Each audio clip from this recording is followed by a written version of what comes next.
sense of quickening, no kind of love fear. Last out of flickering, faces just disappear. Tonight, you won't keep me inside. I'm putting on myself all day. It's gonna be alright.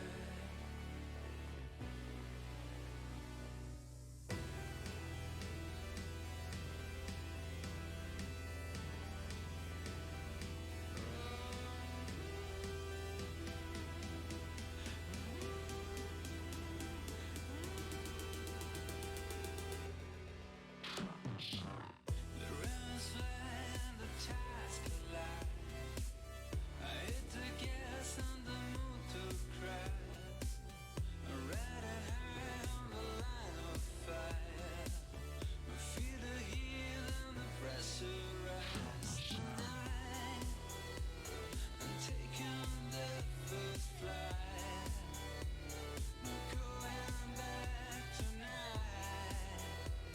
We're making evil right. The sound of the scream and the lie. She's been fed, and the gloom and the broken smiles. Oh no, this is the time. Every chance led into this, to this night, to this thrill. Gonna be a hit or miss.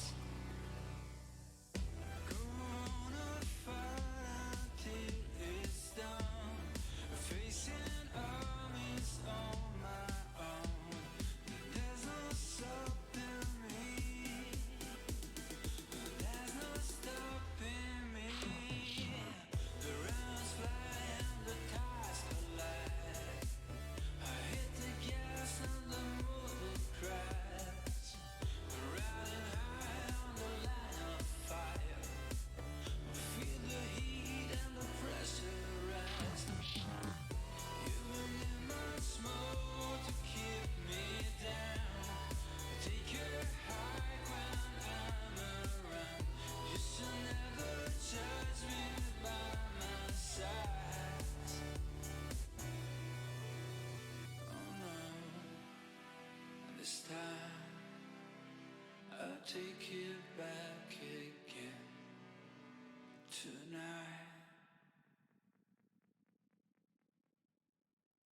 what I say.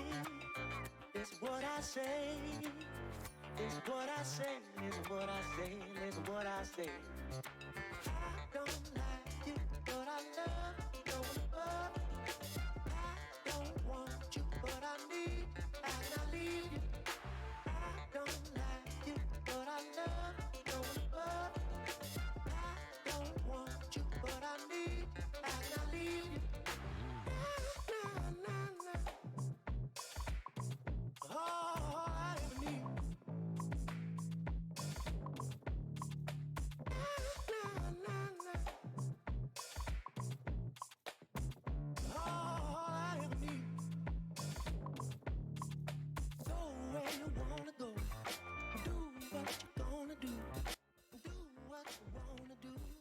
Go Bonsoir, good morning, good afternoon, good evening. Hello everyone, and welcome to session 18 of Atop Sands. Thank you, Dan, for the resub. I really appreciate that. Thank you for the 9 months of support. Thank you. Also, hello Hunter, hello Dan, hello Frankie. And is there anyone else that I am missing that I haven't seen? Also, thank you for retweeting out the stream, Dan. Where are we? Hi Mango, how you doing? Also, hello Georgia, hello Sam. I believe. Oh, hello Andrew. How you doing? How are you? Also, thank you Hunter for linking all the things. I do appreciate that. I do. To be fair, I think everyone here is already from the Vibe in. But if you are new and you're lurking or watching the VOD, thank you for stopping by. I hella appreciate that. Wait, give me a second. Did I add the new bit? Like, there's some new, like, we had some new fan art come in from Frankie and Epi, and I feel like I'm certain I added it, but I'm also uncertain that I did. I think it should be there. I'll see you when we're going through it. But yeah, as you can notice, we're doing a giveaway. We're doing a few things today. So yeah, first things first. The giveaway. So like as a Roll20 ambassador and just a content creator that uses their platform, I've been offered a few giveaway codes to be specific for Kobold Press Month to help raise awareness for just all the cool things Kobold Press do. So if you want to enter that giveaway and get some cool Roll20 codes for a bunch of just like Roll20 assets and like such as like token art, spells, and like modules and stuff, enter the giveaway. And we'll be announcing the winner at the end of the stream. And we'll hopefully be doing more of these over the next every once a month, because I think like there'll be something a month. Next thing is if you were expecting Jailhouse Rocky, sorry to disappoint, that's next week. But stick around obviously, because we're gonna be still moving the story of Atop Sands towards the event of Jailhouse Rocky. Where are we? Also a reminder to those that are new in chat, if I do ignore you during the session, it's because we're playing D&D, and but we are in chat and we do interact through that, and there will be also like channel point redemptions. Thank you for hosting the stream, Dan. Thank you. There is channel point redemptions, and just like we'll do polls and predictions, so there are still ways to interact with the game through chat if you're vibing with that. But also if you're lurking, thank you for sticking around. The next thing is sponsors. We have sponsors. You get a Twitch chat. Yeah, everyone gets a Twitch chat. If you have an account, you have your own Twitch chat. So if you go to your own account, you can host a stream or like chat in that chat, even if like nothing's happening, even when you're not live. But yeah, next thing is our sponsors. We have a few sponsors. It's the same set of sponsors we have from Jailhouse Rocky. So we're going to quickly go through those. Our first sponsor is Bard RPG, who have hit their second goal on Kickstarter, and we're about to go into full production for this project. To those that don't know, Bard RPG is a TTRPG assistance for like all sorts of games, and it's a genre agnostic, system agnostic tool for players and game masters alike to enhance their stories cooperatively. And it's got some really cool mechanics that like are focused around sci-fi genre, the fantasy genre, and Western, and like those also lean into other different types of genres. And so you can find out more at the Kickstarter, but like that's all funded, and we're going to be going into full gear very soon, and you'll actually see me doing some art for that very soon as well. The next is a very cool sponsor, Dice Roll UK. They are our UK sponsor of Dice. They create some beautiful gemstone, metal, and resin dice, and also some TTRPG accessories. And I was very, very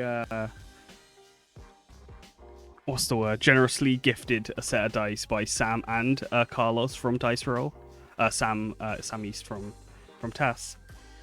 Sam bought me some beautiful rainbow dice because they're hella gay, and I love them. And the color, like I was surprised with how just deep the pigments were, and just how like just satisfying they are as dice to look at, even. And like the rolls, they all seem to be good. I don't think I've not rolled them much, but like they've all been fairly good so far. But also Carlos had gifted me. They both, like, it was like a thing they did together. Carlos had like offered to give me some gemstone dice, and you guys, you don't understand how like beautiful these are. Like, I posted pictures in the Discord and on my Twitter. They like, I can't explain like how unreal they feel and just how good they are. You might have put a space in the host. But like, no, yeah, these dice, yeah, they are gorgeous. And if you want more dice, I can't recommend them enough. So if you do ever use Dice Roll UK, remember to do diceroll.uk/KazadM, and a little of that goes our way, so that, and it helps support the stream. Next sponsor, Phoenix Dice, who also do some really cool dice. Where are we? They are delicious. They look like, yeah, they look like glass. And they're really like a very like tasty bit of glass. Thank you for hosting the stream, Hunter. But yeah, the next sponsor is Phoenix Dice, who also make some dice, and they do also D&D accessories, and you can get some really cool stuff from them, and you get 20% off if you use the code TAS2022 at checkout, and that'll be till September. And the next one is Games by B, who, like Phoenix Dice and Dice Roll UK, they are a store that make a bunch of TTRPG accessories. No dice, but like they do like dice trays, bags, pencil cases, and patches, and just like stuff that like you could bring to a personal game or a home game of D&D, and they're all really cool. And you can get 10% off your purchase if you use TAS2022 at the checkout. The next is Just Very Mundane, which is Jacob's podcast. It is a hilariously mundane podcast. It's one of the only 2 podcasts in all of existence. It's hilarious. You should go check it out. The second podcast that exists is We're So Fucking Sorry, where Remove Sam and Lucy unleash a very, very specific niche brand of chaos in a small little hour, where they just go over one topic, but like they go on some wild tangents, and like it's such a fun time. I actually guested on there one time, and like we meant to be talking about art. I think we started talking about Yu-Gi-Oh! And then just D&D, and then we just went on to a bunch of other stuff. But it was a wonderful time, and you should go check it out. It's hilarious. And finally, our very own Georgia Marjorie. Georgia creates some beautiful jewelry, and she's currently got a set that she's I don't know if they've just been released, but or they're if they're on sale yet, but like she's preparing a big wave called the Silver Dragon's Hoard, which is a set of D&D themed pendants based on the Dungeon Master, Rogue, and Fighter, and I believe she is eventually going to make the entire set of classes. and those, if anything's to go by from those three or any of the other stuff she's made, they will all be stunning. I actually plan to get the Dungeon Master ones and the Fighter ones myself. They are gorgeous. You should go check her out, support her, and grab some when you can. Yeah, I'm gonna be right back. We're gonna throw on the theme song, and then we're gonna get straight into things. So, oh shit, the recap. So we're gonna not go straight into things just yet because I need to recap the session. Where are we? So yeah, last session, Lo Nico and Lo-Fi Boy, along with Kira and Katsumi and Kiko, they had like just taken a small little reprieve on this hidden cove, underneath, off on the in a hidden cove off the, on a little like outskirt, little outcropping of Isoto, or the city of Isoto, where they had gone underneath into ancient Isoto through the sewers. And while there, they did a bit of fishing, and they also met a shaman, Lee Hiroyuni, who is a koi fish wearing Bakuran, where she has like this huge koi fish headdress, and she was the mother the party needed, and while mothering everyone, she also helped guide Lo Nico through a very cool ritual where she opened up her mind temple, and where Lo Nico would meet a very mischievous and chaotic and wonderfully hilarious kitsune called Yuki. After that, they had gone back to the adventurers' route in Isoto City, which is where they were. The group was staying for the night. Hiryu used her teleportation to Shiseki Stone to teleport back. And after a conversation with 1080, she showed worry for his display of necrotic magic, which isn't something that like the people of Shireleo are super keen on. But after that, they also like Katsumi and Kira and Kiko, they went to the same room as Lo-Fi Boy and Lo Nico, to their room, and did a bit of examination on Lo-Fi Boy and saw his inner mechanics, revealing that he is a lot more plant than he is machine, and what was machine has broken away, or been very little of it is still there, and what is there is in heavy disrepair. But they were able to make him a stomach, I believe, and I think like they were able to get a stomach going for Lo-Fi Boy. And at the end of that, they had a very relaxing end of having some pancakes and listening to some music, and we're going to start the session with the party having gone to sleep. So yeah, we'll see you in a hot second. Where are we? Where are we? Yeah, so yeah, we'll see you in a hot second, and I hope you enjoy. Bye.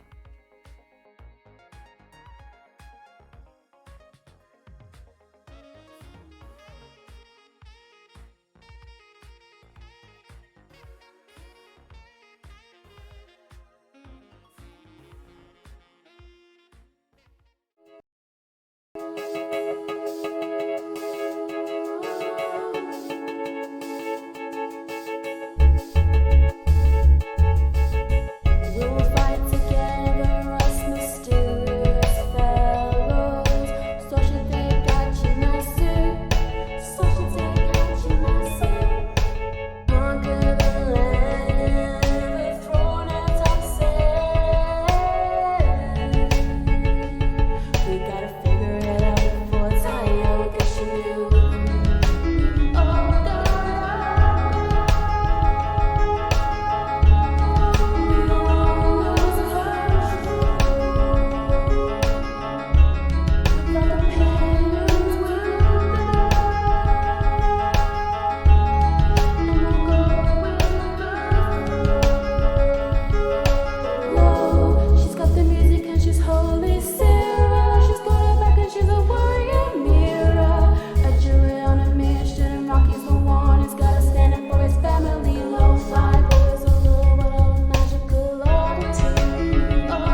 Bonsoir. Hi. Hello, everyone. Let me just get the Hi. music going. No. Alright. I'm gonna start the session, so I'm gonna just do the music. But yeah. Awesome. Alright. So it's it's about, let's say, 2 a.m. in the morning. Lone Nico, you essentially feel like you've passed out. You're completely drained from the events of the past day. While Lo-Fi Boy, you can't sleep. You are forged. So instead, you're able to like look around in the dark room. The curtains have been shut, but you can hear the sound of the soft rain just hitting against the glass windows. I'm just gonna do something. Just give me a second. And you can hear just the outside, just the ambience of the night, just come through. And where am I? There we are. Sorry, I've lost my notes for a second. No But yeah, and like you do feel drained and exhausted from all these events. And you can see the sisters, Kiko, Katsumi, and Kira also look to be as equally exhausted. And you see Kiko, who had asked to borrow some pajamas from Lone Nico, had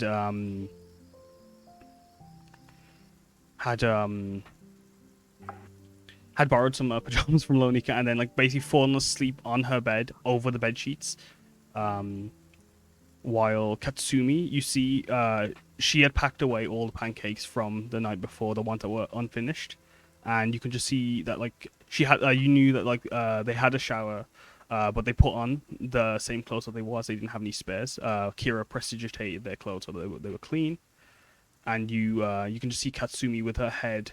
She's fallen asleep in her chair with her head lolling onto Kira's shoulder, while you see the pink tiefling. She's cross-armed, but she's just sound asleep, and you can just see a bit of moonlight through the windows just crack and just reveal a light that streaks down her side. One side of her face. While everyone's asleep, what are you doing, Lo-Fi Boy? And what are you thinking about?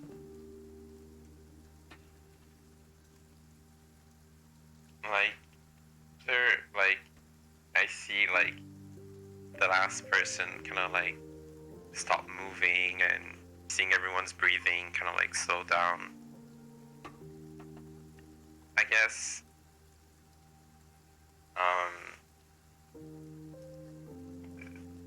I just kind of like sit down, probably like move a chair by the window and just kind of look outside, thinking about like what happened in the past few days, or just not even days, just in the last day, my god. Kind of like thinking about the necrotic magic that I can do, and also like I kind of like in the same place where I scratched part of the map of the sewers, I'm just taking some small notes of like bullet points that I want to write down properly.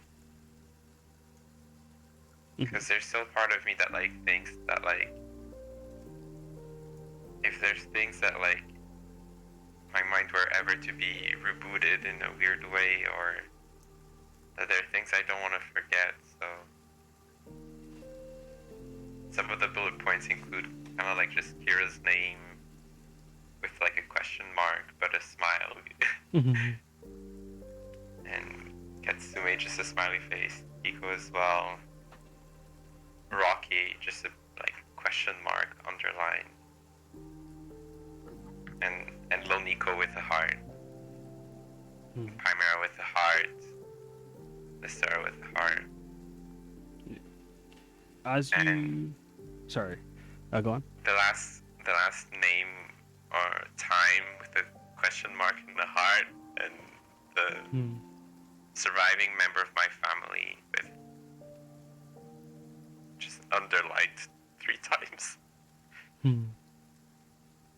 When you look at all those names and then like you look around the room, you see Chimera's and Lucera's empty beds.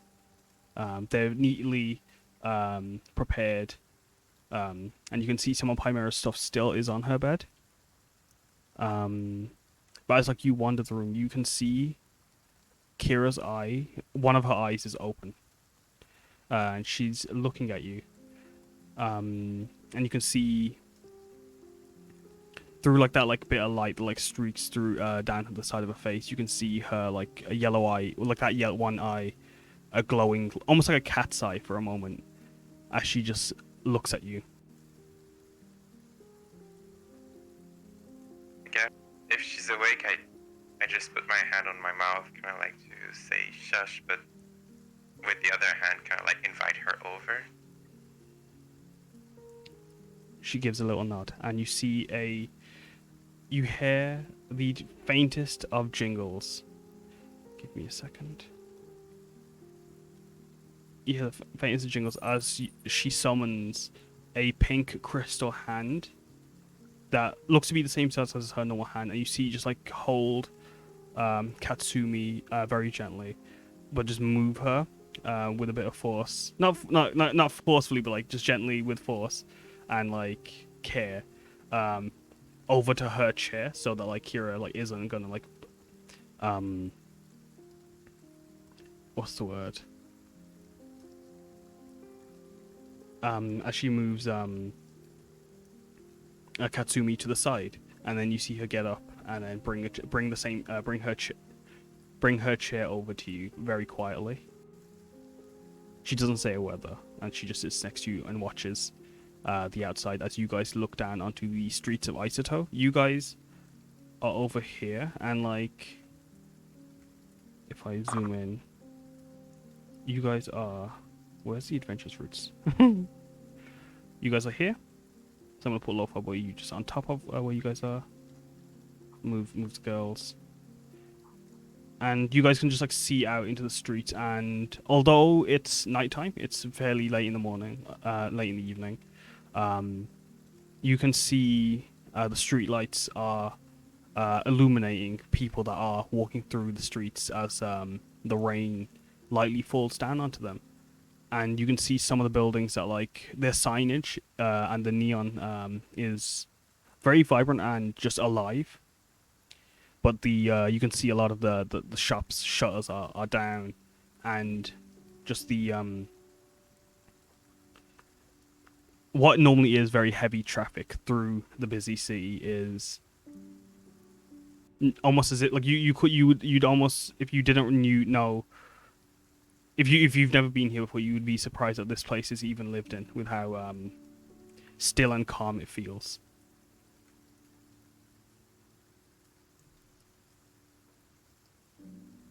It's peaceful, isn't it? Is what I would say. Kira whispers, "Yes."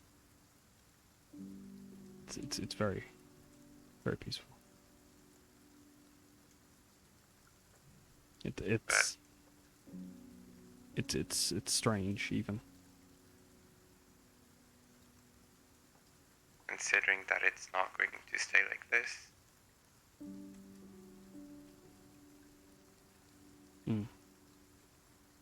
Not even that. It's just everything. Just today even. It was very strange indeed.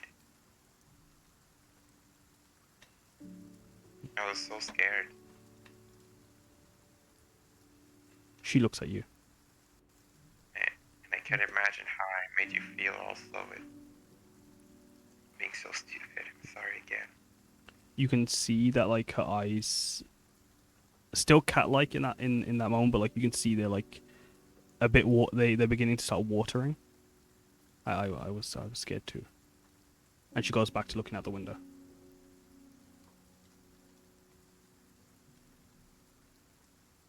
I'd stay in silence for a short while, but then I'd go back and just turn back to her and say, "Can I ask you a question?"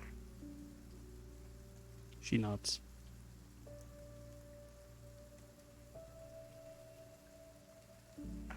sure. Well,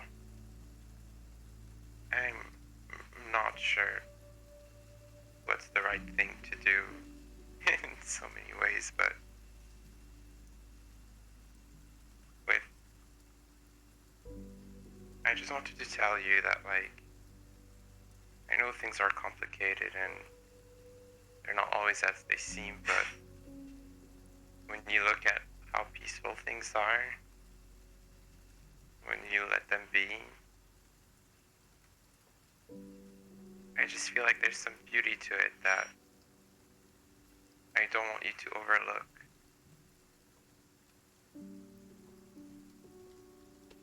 She just keeps I watching. know it's selfish of me to just ask you or say, even tell you that, but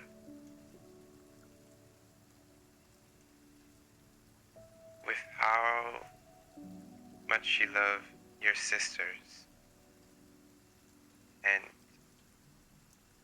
how we're all just connected to everyone in different ways, that if we have the right time and circumstances, like, I know how it feels to lose someone you love or care for deeply, and I don't want you to become the kind of empress that creates more loss than is needed. I don't want you to be living with that kind of regret.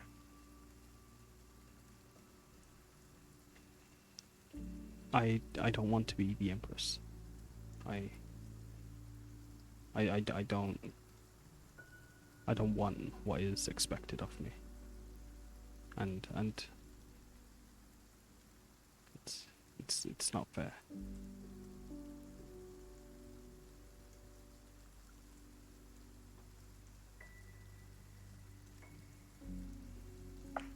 I'm sorry to hear that. But, you know,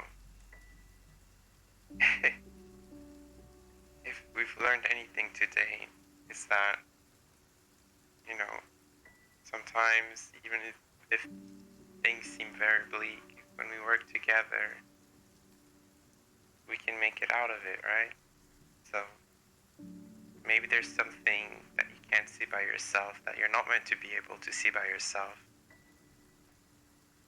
Maybe it's something that you can only overcome with the help of others.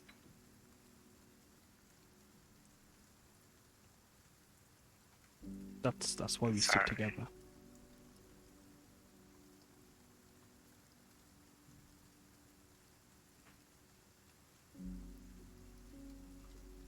Well, say what? Hmm? You want to make a promise with me or something? She looks confused when you ask. Well, I know we both really want to protect the people we care for, and sometimes we get a little bit stupid in being so overly protective of our people, and I turn back and look at Loniko.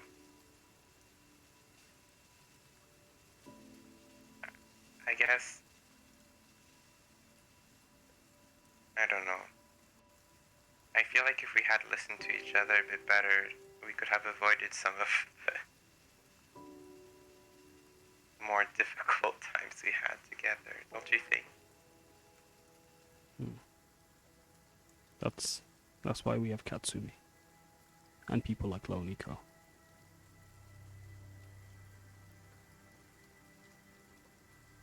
If we can't listen, they will.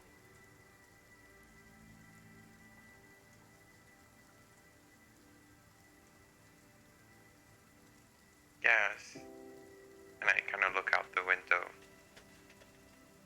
But don't you think we're missing something when we're not listening?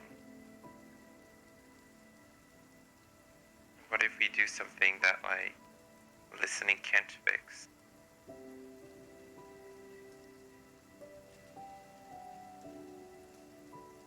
She goes back to looking out the window. Then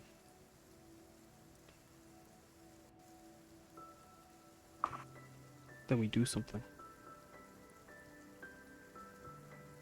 It could be wrong, it could be right, it could have no impact at all, but I think that's at least we did something.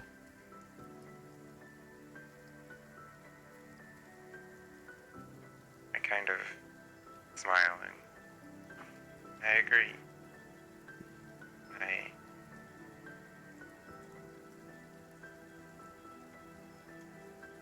There was a thing on the radio. She goes to smile. There was What about it? The King's Tombs thing? Oh goodness, sorry, yes. Yeah, she keeps looking at the radio. I mean, looking out the window. But yeah, we can't. Maybe that's not something we can do. Like, we can't make someone listen to us that doesn't want to listen. So, we could do something and learn from the Wisdom Kings, and then with that we could do something. Maybe. Are you? I kind of hold back, but She looks at you when you stop. I spoke to Hiroyu because of this magic that I got attuned with, I guess.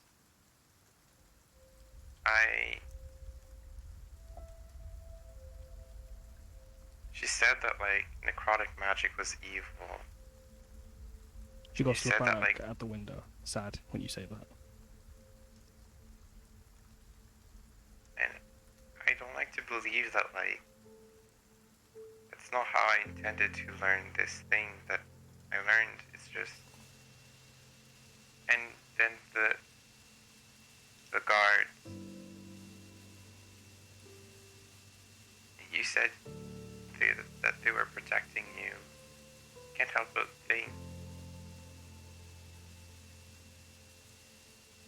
Is it really evil? Sometimes things like that just get thrust on us. Your magic. It's a talent. You shouldn't be scared of it. Kiko even. She's her magic. It's not. She didn't learn this from a school. My magic, I didn't. Although, like, we took lessons to control it. It's not magic that, like, was learned, and so we should treat these like gifts. And I think if you were to hide, or at least keep your necrotic magic away from evil causes, you could do good with it. She goes to as she said that you see her. I can't remember. Has she got a chain choker? Or is it her belt? Give me. I just need to check her out for a second. Yeah, no worries.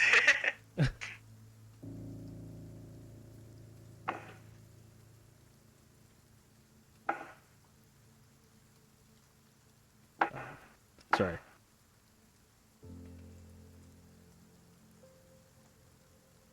Where is Kira?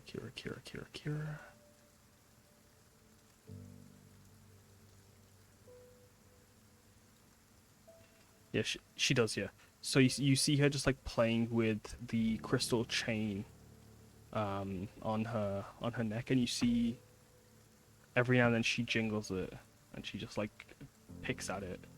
You see it glow green for a moment, but then it'll turn back to pink as she just keeps picking at it. Could you roll Arcana for me?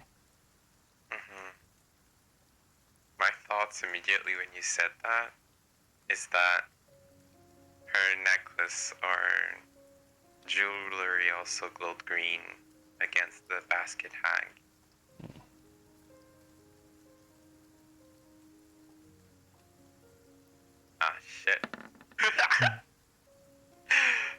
Hmm. Well, Hmm.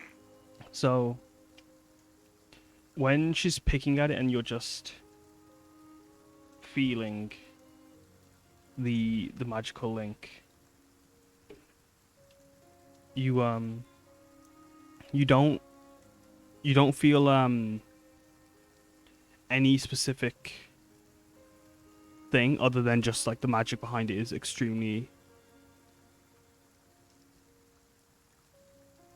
incomprehensible. You cannot understand how this magic has on her is what it is. Hmm. And also, although like, I will say with like having done a bit of necrotic magic, you can sense there is a necrotic tie to the magic that is Hmm. emanating from this jewelry.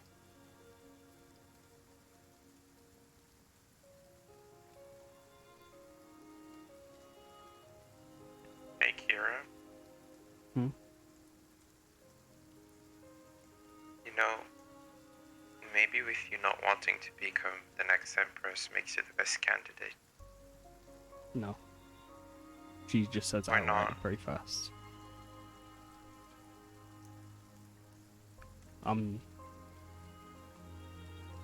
It isn't something I want.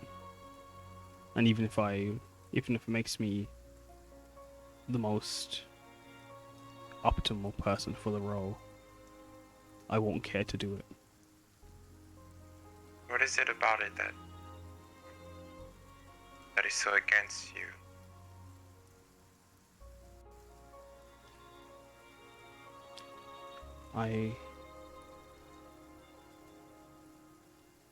I don't want to be locked down to one place. I don't want to be chained to these lands. I want to explore. I want to go to Ronslok. I want to go to Halagis. I want to find just the best skate park in the world and just roll free.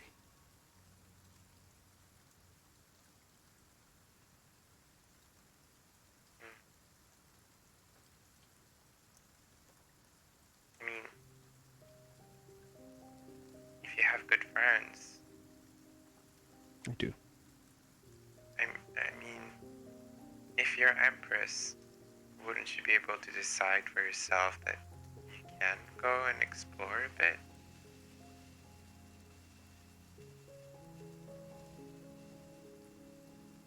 No. I've seen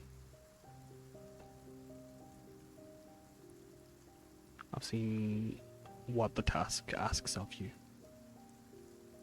Taking you to such an extent, driving you beyond the point of living. No, that doesn't.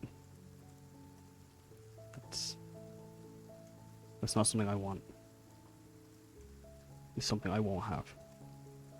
And I'll be thankful that I'll never touch it.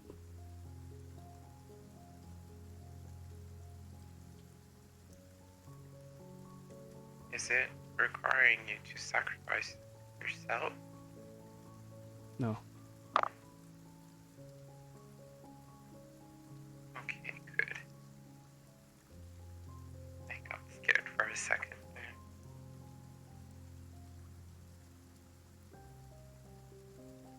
But that's what I mean, though. You seeing all the injustice in the process. Maybe if you can stay true to yourself through it all, maybe you can change that for the next emperors and empresses.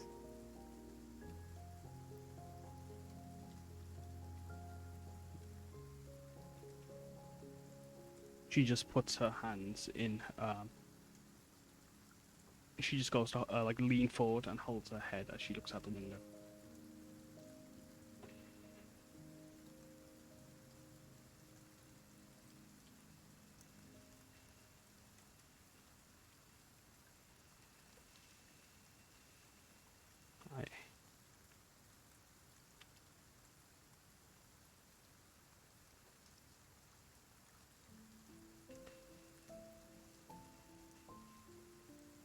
even now, even when we can just run away.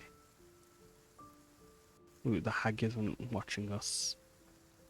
We're not in Ado Shah. There's no guards around us. We could just easily just slip away. But yet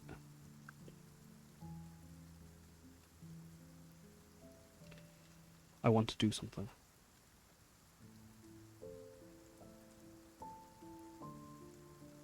I nod.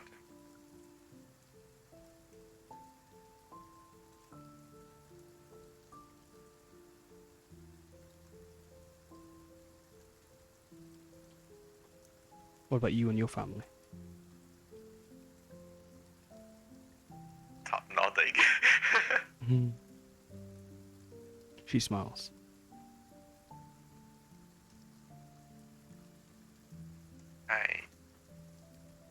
It's stupid. I don't even know if they're still alive. It's just when I was working the gardens and when the war started and that I couldn't protect them. Then I woke up and I was alone.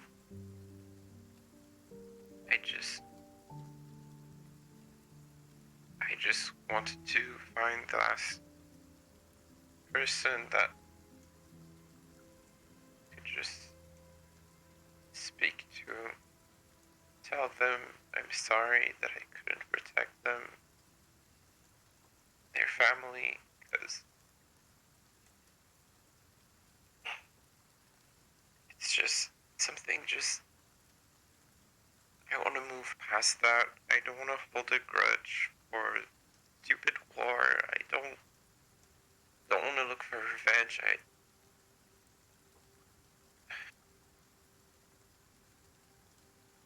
I just don't want to stay with this burden forever. I want to find peace. I know.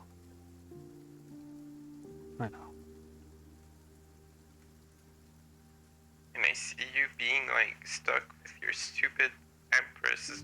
Then like I throw this like piece of paper in front of me, like.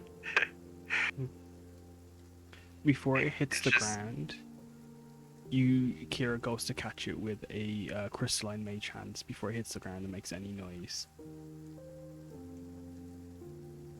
And she just puts it down to the floor. Makes me so angry to think that you're stuck in a situation that you're not meant to be, that you could be doing so much with your life.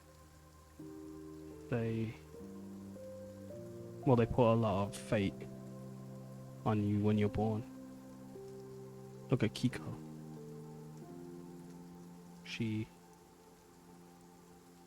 When we met her, she wasn't just Ki. She's one of promise. Same with Lonika. What does that mean? Our people, to be Shian, we put too much weight on birthright and fate and these titles. It's not. I don't agree with it myself. Kiko doesn't need to be Kiko because she is this gifted sorceress who could do anything. She's Kiko because that's her.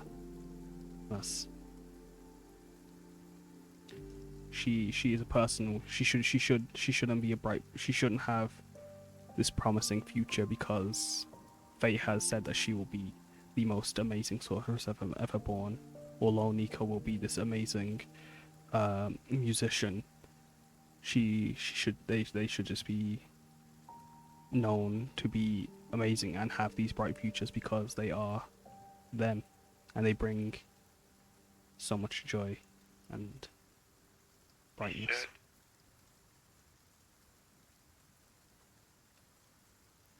You know what I learned after some time? Hmm. The difference between a weed and a flower. I don't Do you know what understand. it is? No. We decide to kill weeds, eradicate them. They're not part of the order of the garden. They're just plants. They're all plants. They're all the same. Flower in one could be a weed in another. I thought you were a weed first. Hmm. I felt like a weed sometimes to you.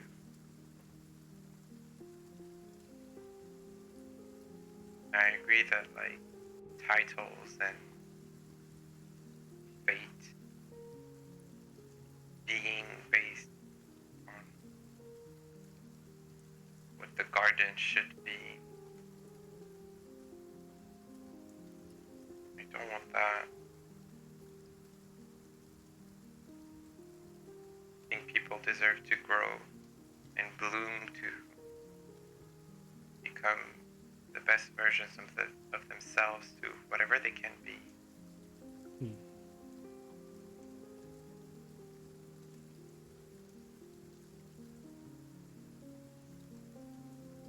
We have to just keep moving.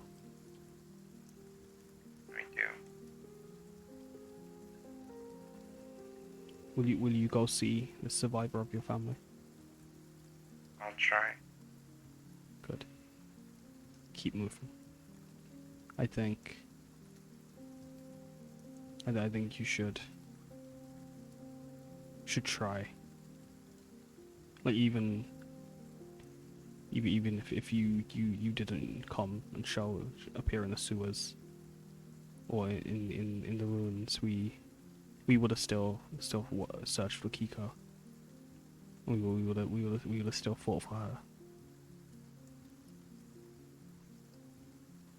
You're And right. Hmm?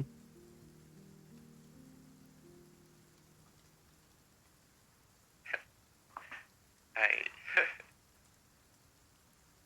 give her this carnation seed Oh, that comes out of my hand. you motherfucker, and your dice and like your just like luck of like how like lucky, like coincidental the symbolism you pick for your flowers are.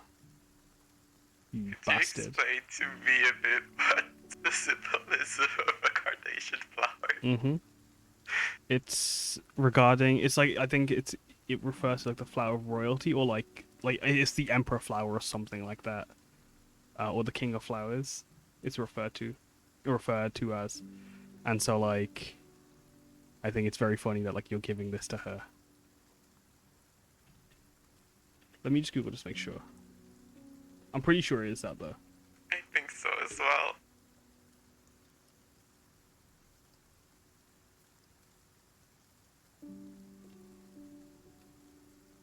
Oh no, it's refers. I feel like I've seen two different symbolisms. There probably is. I mean, Let's see. you know what?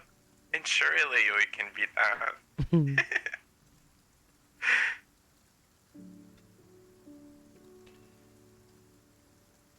Thank you. She pockets a seed and puts it in one of her jacket pockets. Hey.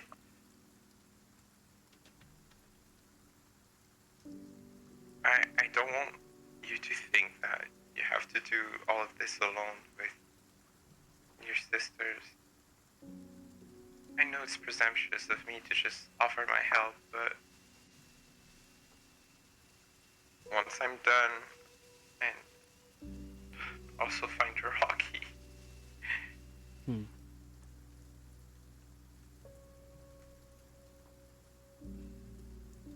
if there's anything we can do to help each other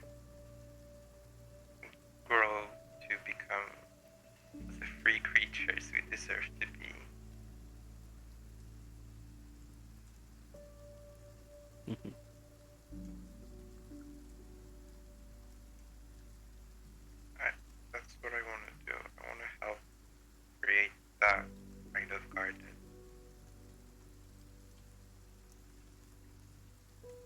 If that's what you want, then you will. Just keep moving forward.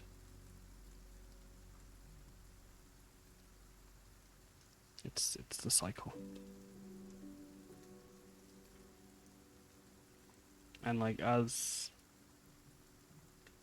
that's all being said, you feel like that conversation was like about an hour. As you can see, like the sky is beginning to turn a bit blue. And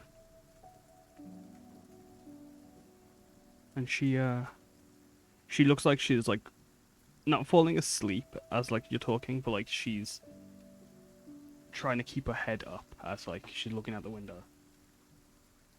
And you can see on her trousers just little stains of tear marks that have just trickled down throughout the conversation.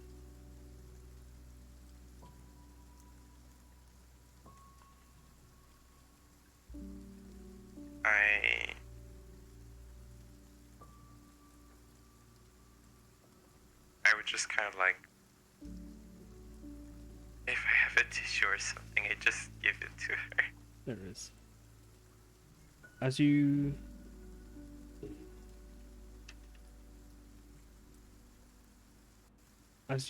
go to give her the tissue, you nudge her.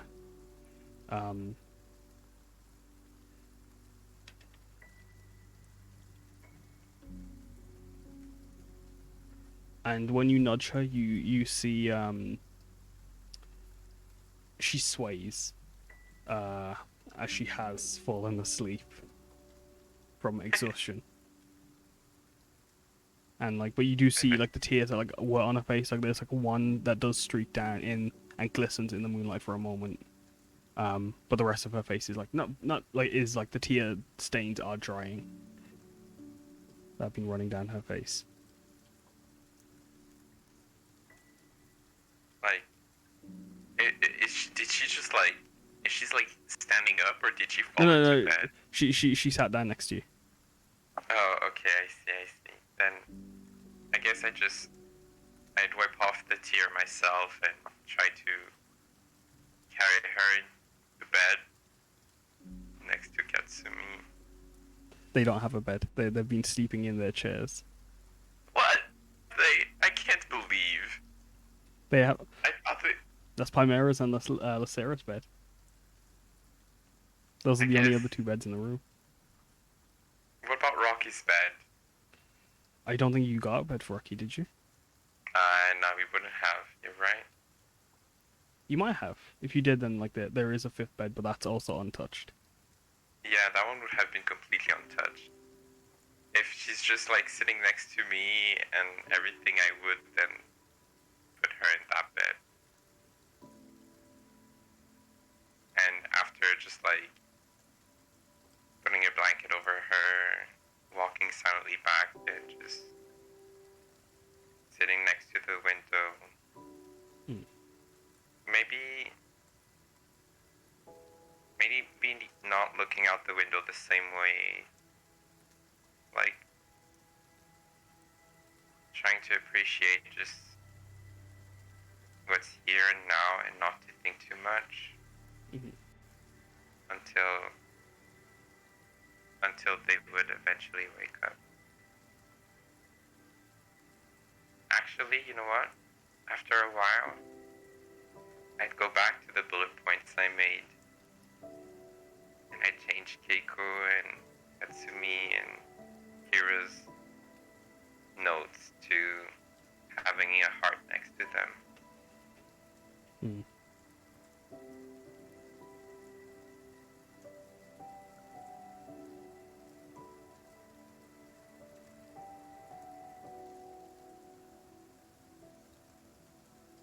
Is there anything else you want to do in the evening?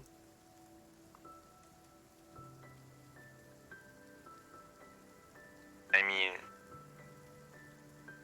depending on how much time that is allowed, I would just walk outside maybe if I'm restless, but yeah, you can walk that's out. just for if I can. Yeah.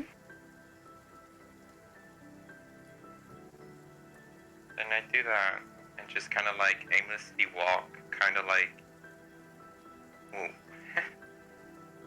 kind of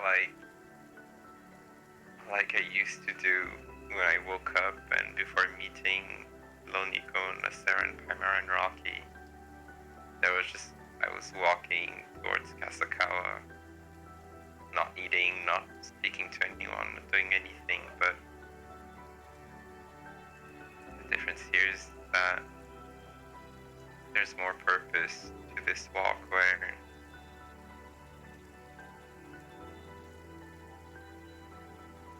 I'm not sure where I'm walking to, Mm-hmm.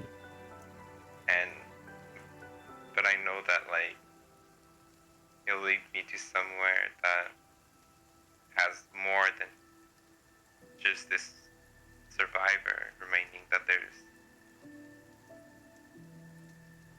people waiting for me to come back.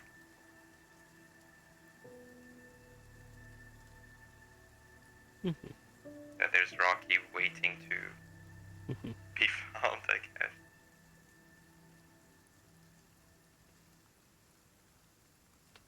When you think about Rocky, you and like, is this in the hallway of the Adventurers Roots? Now this would be like outside Oh, outside. with my umbrella. You as you're outside, like the rain is just hitting on the back of your or on the top of the roof of your umbrella. You can see, or you feel some eyes gazing down at you from underneath, or like from by your knees, as you see the tiny green Shiba Inu, Shiki, sitting next to you outside, and just looking up at you.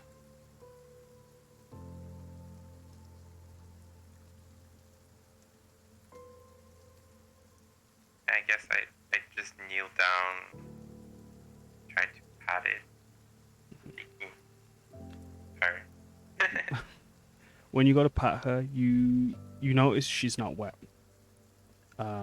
which isn't super unique considering she's an echo. She isn't often touched by the elements, but you notice when she like accepts your pat and playfully like wiggles, she doesn't make a single noise. Can I cast Withering Bloom on her? Not Withering Bloom, the Chill Touch, Chill Bloom. Mm-hmm. You can. I'm pretty confident that, like, she wouldn't be hurt by this with the past experience, but... Where's her bell, Kaz? She does wear it, but it doesn't jingle.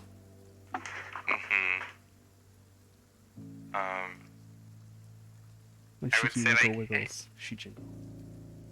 Hey, Shiki, like, I would, like, give me your paw. I just want to try something. And the weakest chill bloom cantrip that I can do, I try to do on her paw. She goes to shake your hand. And Bang. as you cast Chill Bloom, a black spider lily blooms out of one of your cracks on your arm. And goes to like consume Shiki's paw. And as it grows up Shiki's body, you see her entire body gets like turned into a field of black spider lilies for a moment. And as a autumn gust, like a tiny gust of autumn wind blows by, all the petals get dislodged, and you just see them all drift off in the air. And where Shiki was, she is no longer there. And you see these black petals wither away as they're wafting off in the winds.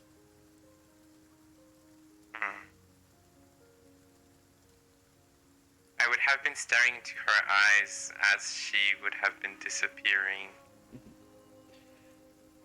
What were her eyes like? She seemed happy. You didn't hurt her.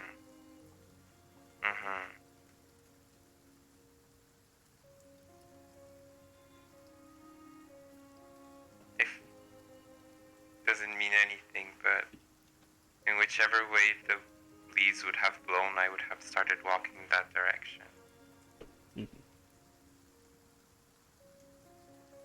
And for the rest of the night, if I can just keep walking. What do you mean she's dead? No, I was making a joke. She's not dead. She's an echo. She's already dead.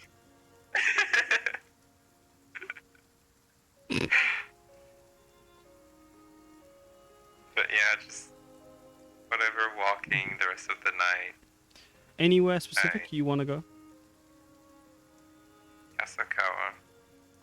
You ding Towards dong. the I Kasakawa store. was gonna fucking say like, what do you mean, No, Kasakawa? no. It's across the fucking ocean. Towards the Kasakawa. Lo-fi boy Record jumps in Company. the ocean.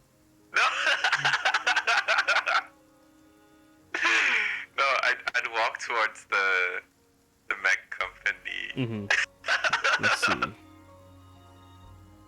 Yeah, you can like it would take a about 45 minutes walk. Yeah, that's good. Actually, no, that's really small. Sorry, let me correct myself.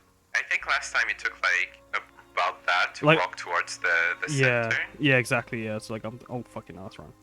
So how long is that? Let's see. 18 feet is roughly, or 17 feet is roughly 30 minutes.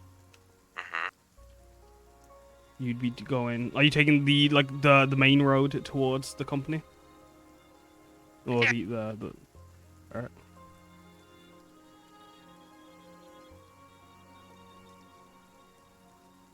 Not trying to be sneaky, it's already nighttime. What time is it, speaking of which? Because I spoke 1 hour It with would Kira. be 3 hours. 3 o'clock, sorry. It'd be 3 o'clock. 59. So let's just round up to 60. Let's get a calculator out, boys. 60 divided by 70. Oh, stop. Oh my god. It will take...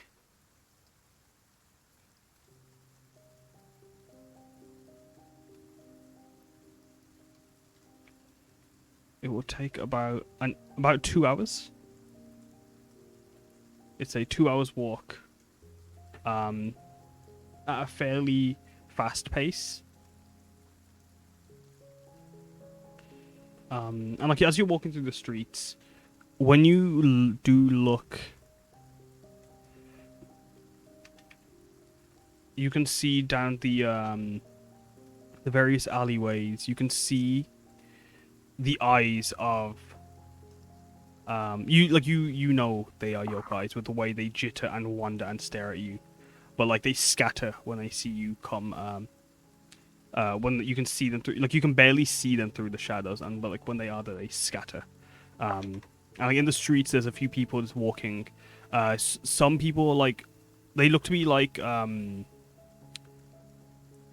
people that look to be working in very hands-on jobs, like walking towards as like you get around to the docks, like right here. Sorry, there'd be people that are like making their way to the warehouses and the docks to like get to work over there, and like you can see every now and then there was like a few wagons being pulled by strange yokai-like beasts that like you know that like through Isotope these are how they use some of their public transport. You can see some guards riding on their giant chicken-like bird creatures as well as they're walking through the roads, streets. Like they've got like these. The fire genasi particularly have like these like raincoats over all their armor, and their fire is very much neatly capped inside, as like they're like just wandering the streets and just keeping an eye. And then, as some guards walk past you, they will give you a little nod. I nod back very casually.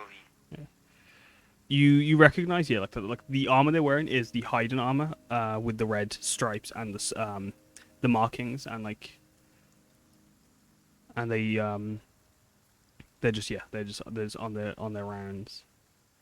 And as you reach the mecha company walk-in, it's closed. Firstly, let me describe what it looks like. So the outside it's one floor of a giant tower building. Give me a second. Just turn the music back up. Back on.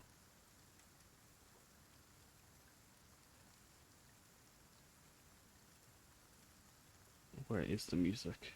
Yeah, like as you like make your way to the like as you stand outside, it looks to be a fairly well kept modern building.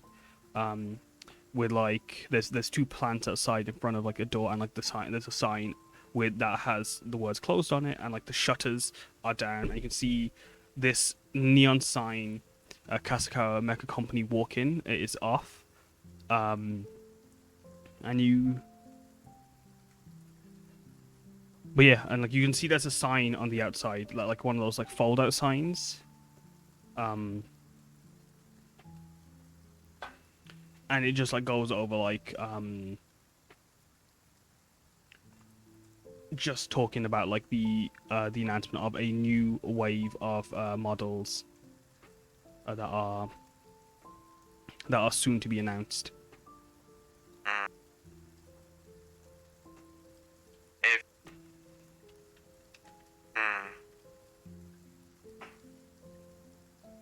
I guess I'd like to go towards the back Mm-hmm.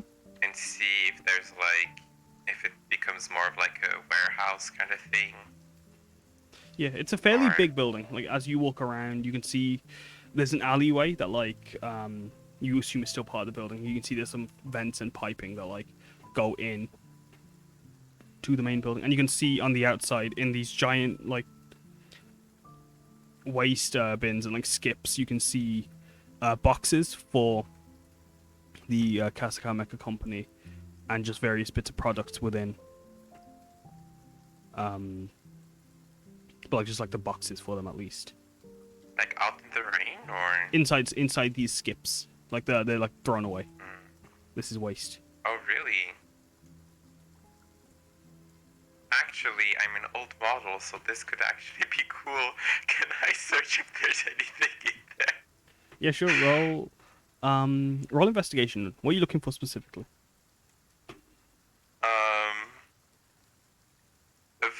Specifically anything that would help with seeing in the dark. But if not, the other thing that I'm looking for is if there's anything that no, that's it. It's only that. Anything else is like not that important. Investigation. Yeah, investigation for me. Oh. Yo, that's that 20. Oh, Yo. shit. Oh my god.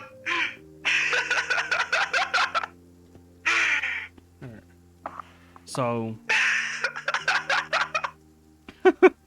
as you're searching the through the bins and like just the giant skips, the ones on the side of the building, they seem to be just mainly for like packaging and just like the displays and just like bits of paperwork and just like things that like are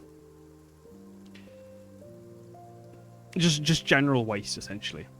But as you follow around, you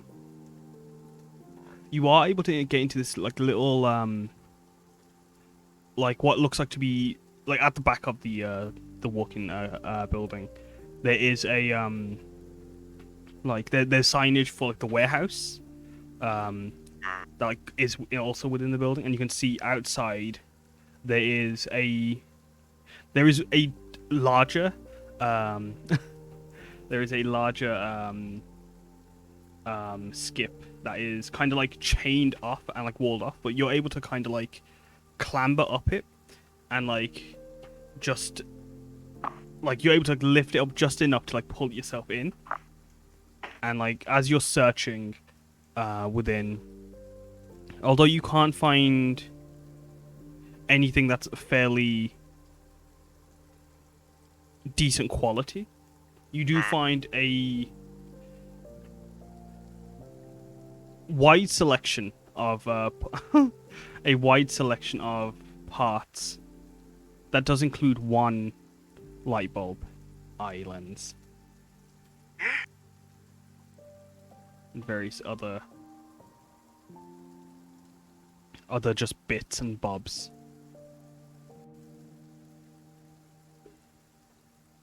Okay, I'm gonna pocket that. Just that one island, Um, or do you want to what? take all of this, like just these bits and bobs? Because you can take Oh, it. oh yeah. Like if it's, I wasn't sure how big was the scope of all of that. Yeah, it's just like one, like the boxes you use for moving and stuff. Like just like pre-pull, like a little tiny little cardboard box for storage. I see. Okay, yeah, I take the box. Mm-hmm. And then I'd walk back home. Home. Yeah. To our temporary home.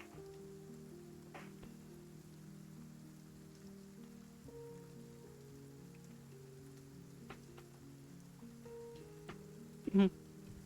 That's about, you get there around, so you left at 3. It was about 2 hours to get there. 5. So yeah, you get back at 7. It's still raining. It hasn't let up since you left. And you can see there's more people now. You do get a few people look at you as you are covered in just like just mess and like cardboard shreds that like have gotten soggy. How are you carrying this box full of parts, by the way? Or like have you covered it, like what's how you carrying it through the city? I'm curious. Right. With the hooded cloak thing, Mm-hmm. I probably would have wrapped it around the box. Yeah. Holding the box with one hand and the umbrella with the other. So probably my shoes would be, or myself, I'd be a bit more wet, but... Yeah.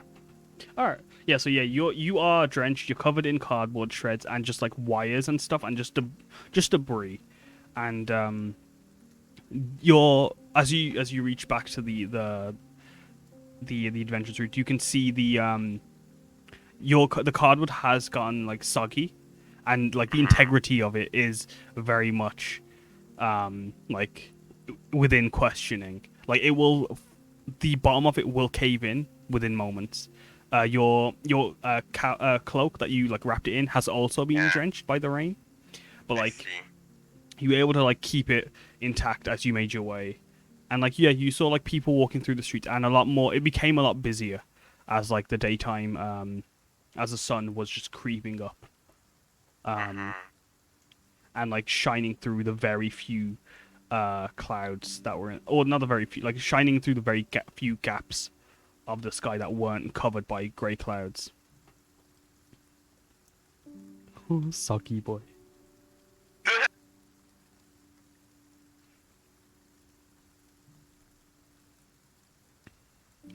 Yeah, and like when you make your way in, the receptionist would welcome you in, did the normal checkup of your paperwork, and let you in. And you, Loniko, Kiko, and like Katsumi and Kira, they're still asleep. Kiko and Loniko are in a even worse state of sleep, like movement. They are both just on either side of the bed. They look as if like it was like a still of a karate movie, with how like they're just like frozen in place, as if they were like moments within attacking, like fly kicking each other in their sleep.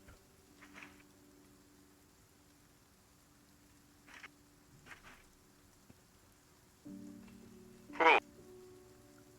Thing that I'd like to try by myself, just on a small like table, or like desk rather, that would be kind of like furthest away from everyone.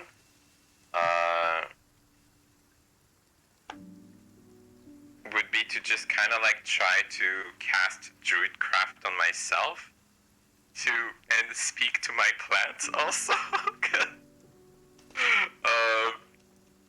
To say like, oh, like, hey guys, hope you're doing good. I'm gonna try to introduce this new part of myself. If you could make the link towards the Shiseki stone or something, that would be real nice. you hear like when they speak back to you, it's in a very like wheezy little it's like your voice but like natural is the way I would, like not like lo-fi filtered is the way I would describe it. And you just hear them all, like you hear a million tiny voices just say satisfied, raining.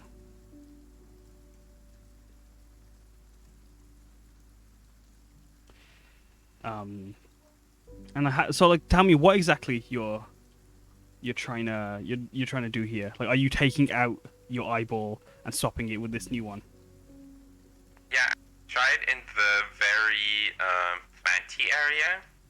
Okay. Because that eye, anyways, is like very often like covered with plants and everything. So Roll for me.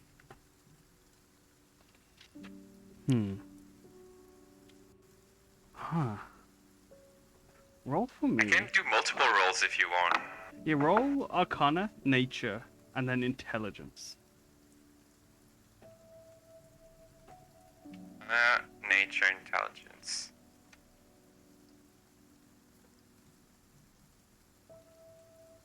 And straight up intelligence.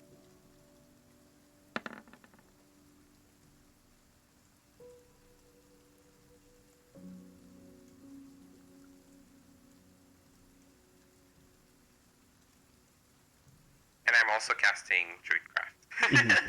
So yeah, I'd say no worries. So intelligence, alright. So you just see like, or you feel the plant in on the side of your face shift and move as you feel your connection with your right eye go out. You are now blind on your right side as you feel the flowers thrust the eye out, and you just see it bounce onto the desk in front of you and just like bounce a few times, and you see the lens break when like you see this eye look back. It looks back at you, and you can see it's just completely shattered. All the purple in the eyes are gone completely, and like you look up at this new eye, and it looks to be the eyeball itself. It's like a the way I would describe it, like it looks like a light bulb, and like you can see there's wires that like almost like mimic that of like normal human anatomy of an eye, and like the various like nerve endings and stuff. And you can see at the front it's flat where there's the eye, and the eye is not too different from your normal eyes, to be fair. Although it's not colored, and you can see it's just got like these like squares in on like around the entire thing, like as if like that's like where the light is that like creates the eye color. And you can see it's almost like a camera is how I would describe the lens.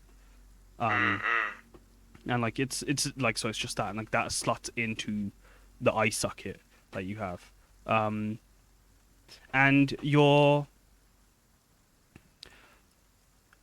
plants pick it up and then start making like you see the vines reach out and crawl out and go to like very like what's the word I'm looking for? Very Tentacly? clumsily. They're very clumsy in how like they're grabbing the eye. They grab the wrong eye at one point as well, but they realize they go to pick up the correct eye, and then they put it in, and you feel it fits in fairly snugly, and you can feel like the plant's moving as like they're moving the wires back into your core in the back of your head, and you can feel like power surging through it towards the eye, and you feel your eye every now and then. It's very blurry. Your right eye feels like it comes on. You can look through your right eye for a moment as you like it feels very blurry, and you can feel your eye spinning as the room is spinning on that one eye, and it like is trying to like calibrate itself. But as it's calibrating, you go blind again in your right side as you feel the connection isn't fully making it, and like the power that you're pushing in isn't enough almost. and you start making like a heaving noise. That's like your inner core starts making a heaving noise. I'm like, this is a very strange feeling. And as you're making these noises, you don't know how long like this has taken. This like feel like like you don't feel time passes happening. This is a very exciting moment. But like for like Low Nico and like everyone else, it's 8 o'clock, and you all wake up to the sound of like a jet engine in your room, just whirring. As you can see Lo-Fi Boy with his eye on the table. You can just see the back of Lo-Fi Boy's head. As you can see his eye on the table, looking back up at him, and the eye's broken. And he's just like, he looks like his shoulders are like jolting upwards as if he's about to retch. And Katsumi and Kira and Kika all like just jolt awake as well.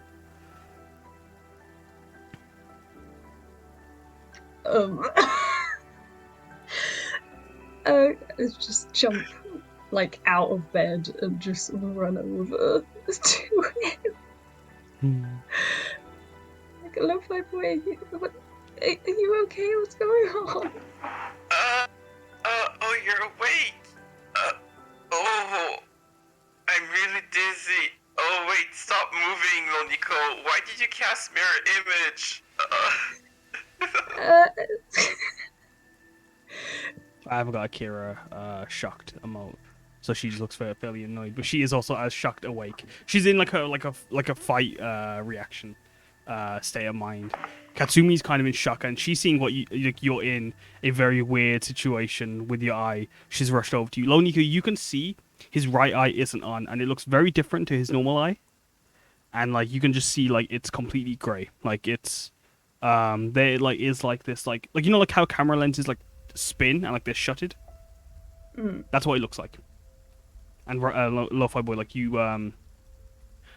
can't see her through the other eye. And Katsumi just rushes over. What are you doing? I found that. I thought it would work. I didn't want to wake you up.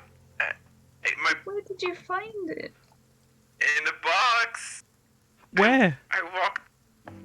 A box? Yeah. Sorry. No, I was walking. I walked to the Kasakawa mech building thing. There was an old box and I just found the eye, but I could see through it a little bit, but now not anymore.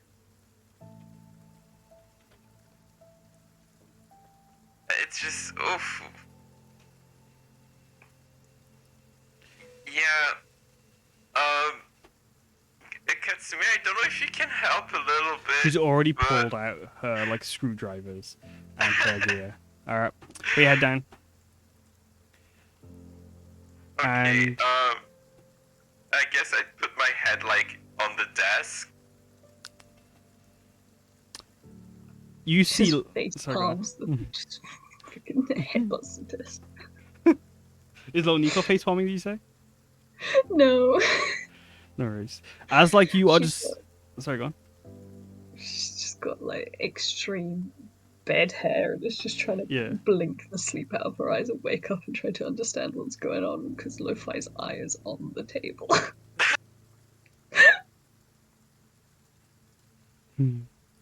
As like Lo-Fi Boy like puts his head down, you see Loniko in just like in the like where his head was obscuring something. And like as he puts his head, you see what it was obscuring, and you can see just sitting at the edge of the desk, in front of Lo-Fi Boy's broken eye. You see the Kitsune Yuki, just looking down at the eye, and then looking at you, Loniko, for a second. Hello, Loniko. Good morning, Yuki. Good morning. What's What's our little our plant friend doing over here? As he looks down at the eye, very curiously, and just starts like he looks like he's trying to play with it with his hand, like as if like a cat's playing with a ball, but like he isn't moving when he touches it, so he has to like pretend with his hands as if like it's moving. His eyes falling out, Nico. I no. know. I'm not really sure what's going on, Yuki. Oh no, Lo-Fi boy. As you see, he starts crying. You see tears welling up in all three of his starry eyes. No. How is he gonna cry now? Don't worry, Lo-Fi boy, I'll cry for you. As he gets right up to his face, and you see him just like rub his side against Lo-Fi boy's hair. Your friend's not very smart, is he, Lonika? Oh, well, And he says in I'm a very sure- sudden jolt. I'm sure he'll be fine, Yuki. We'll figure something out.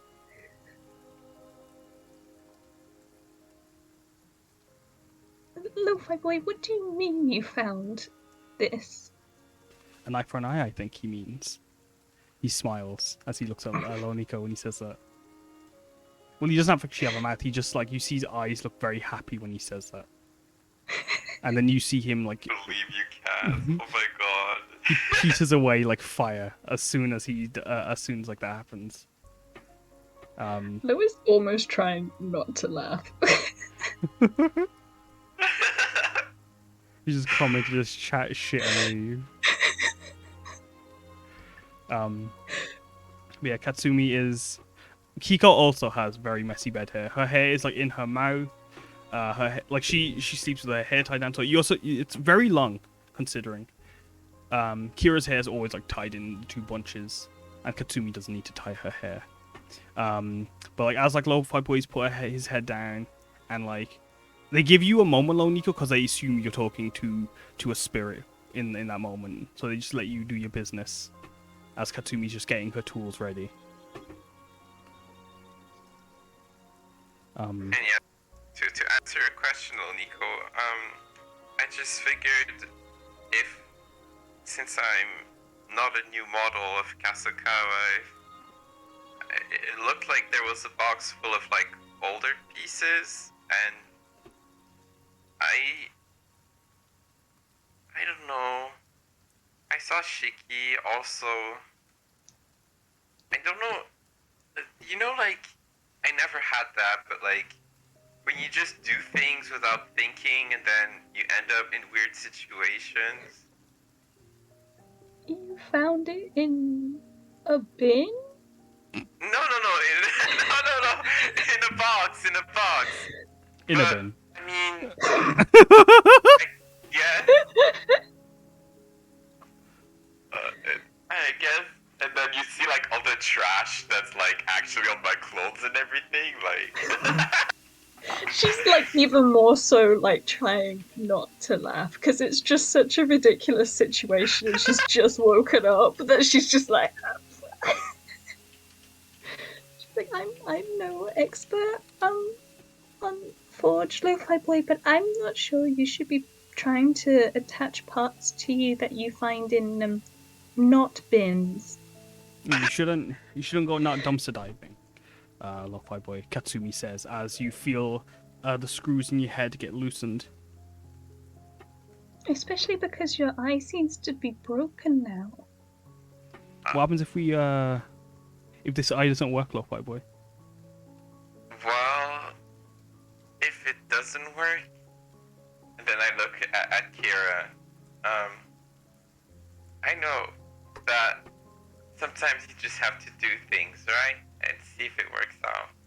Kira's face is just like she like rolls her eyes when you say that.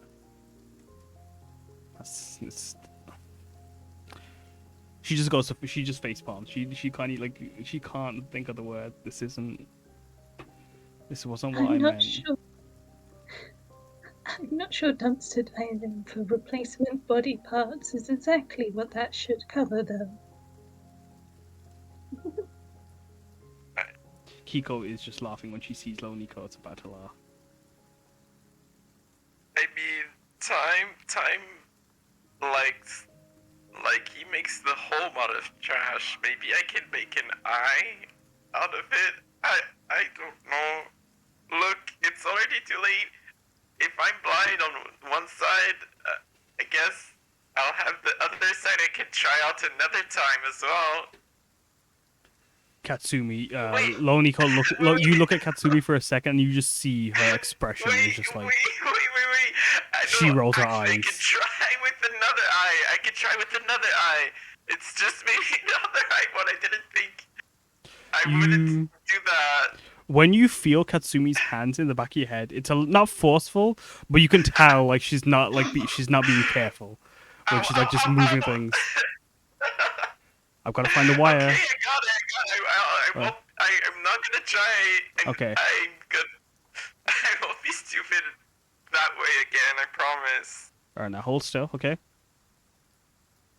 You feel like it's a very weird sensation. You feel as if your brain has been picked up and pulled back, just not forcefully, but just moved very like slightly, as you feel Katsumi's iron grip over your core, and you can see her reaching in, and you can see her like you can feel what feels like her fingers like trying to like grab at some wires, but every now and then she'll grab a vine.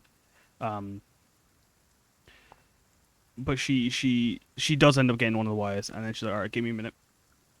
You feel a yank as you lose vision in both eyes for a second. Right, give me a minute.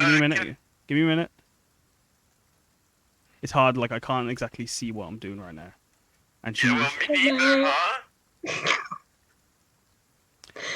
Can I just hold Lo-Fi Boy's hand? You can. She gives you a very playful smile when she says that, Loniko. Is that you, Loniko? It's me. Okay, thanks. And then Hey, she. Sorry, go on. imagine if... No, just... I was gonna tell you, you guys wouldn't believe how this feels like, but if you just close your eyes, I guess you would, so never mind. Go on, never mind. Kiko fucking bursts of laughter. She loses her fucking mind. She's in hysterics in this moment. Kiko, shush. You're gonna as Kiko is just like she's in hysterics. She is just jostling around, and she keeps bumping Katsumi, and then Kira like grabs her by the shoulders and just pulls her away for a second. And she's still just losing her mind. I'd like to imagine it's like that kind of laugh when she starts laughing, like fucking Loniko is very much like she'd have disadvantage if she were to try not laughing. Yeah, she's trying to hold most of it back, but not succeeding completely. She's probably snickering a good amount. Like she's trying to stay composed as she's holding Lo-Fi Boy's hand. You feel Loniko fighting for her life to not laugh right now, Lo-Fi Boy. I probably feel her like shake. Yeah. Yeah. You don't know what's happening. You can just hear all this noise around you. But eventually you feel your eyesight come back on your right side. How's that? Just on this is the wait. Okay. All right. And then you feel her feeling around again, and makes another connection, and you feel that calibration feeling again in your eye. All right, how's that? I mean that's better. All right. You feel her hand holding your core for a second. All right, lift up your head. Loniko, what color is his eye? As when Lo-Fi Boy looks at you, you see his eyes. One eye is pink and the other is green. Which one's which? Oh, sorry. The pink eye is the one inside his eye, and the green one is his normal eye. You know they're normally like a bluey purple. So the new one is pink? Yes.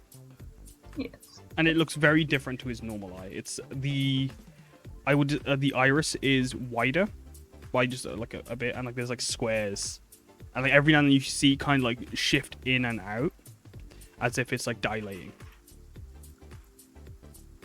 No. And as you're like about to tell Katsumi the colors, you see they both go grey for a second, and then the right eye, like you just get this blinding flash of light in your face, Lo Nico. As Lo-Fi Boy's eye turns on, the light eye turns on, and the other eye turns back to its normal blue-purple. Oh, you're lucky. You hear Katsumi just say, "Lo-Fi Boy," as you can see very clearly through your old eye. It's like like that one is surprisingly blurry.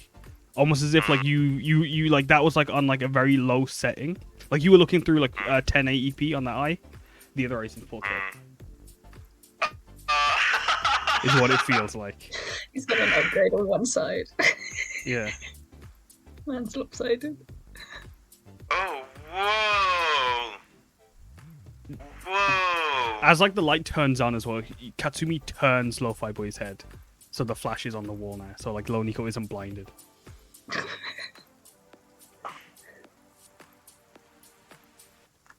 All right, I think it works. All right, head down again. Okay. And you feel her screw back in the back plate of your head, and then put your hair back in, and like you see her just like feel her like hands just like move your hair to hide your back plate again. All right. How's that, you ding dong? I mean, I'd be blinking on.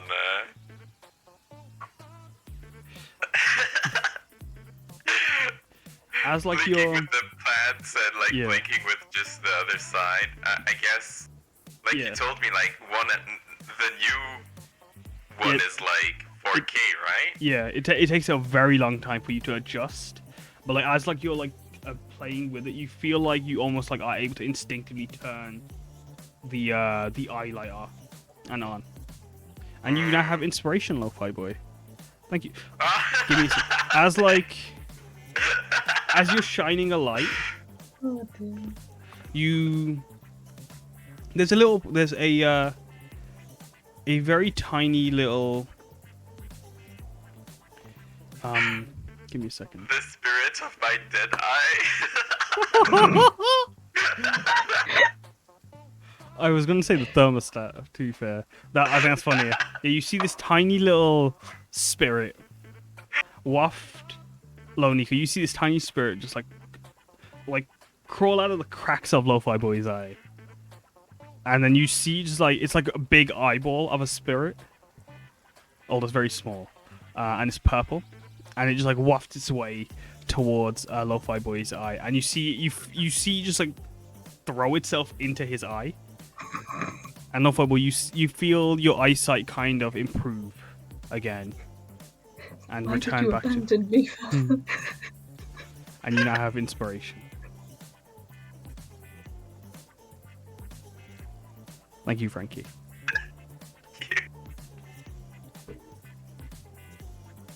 Yeah, now you have dark vision. Yeah.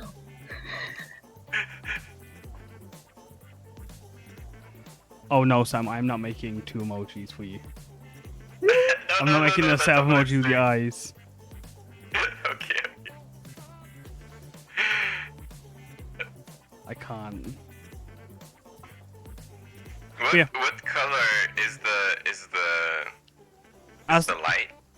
The light is just a normal like white floodlight, and it will like reach 30 feet. So you have dark vision for 30 feet, and you will give out light for 30 feet as well. In that eye. Okay. But the eyeball itself, it takes a while, Lo Nico, as like you're looking at, you can see each different like square in the eyes kind of like shifts color, and is like calibrating, and as it's calibrating, it like it'll spin, it'll like flash on and off and like just change to different hues. But eventually it does land on the blue-purple gradient that is Lo-Fi Boy's eye color, or natural, or normal eye color.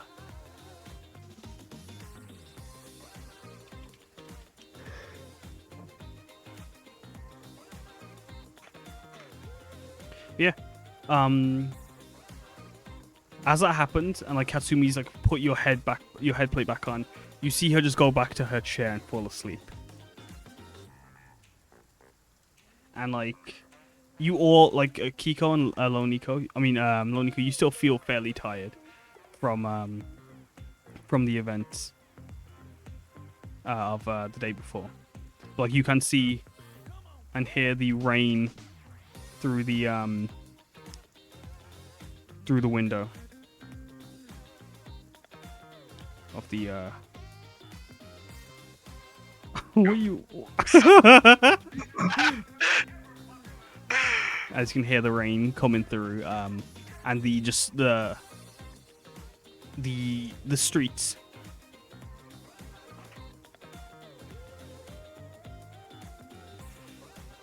What would you guys like to do?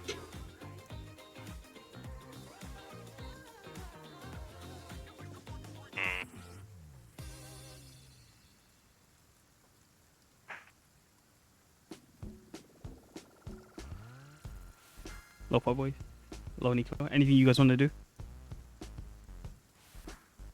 Unless George has... Oh, there she is. Actually, what we'll do is then... Alright, we'll take a quick break, because it's coming to 2 hours anyway. And then we'll go into the downtime.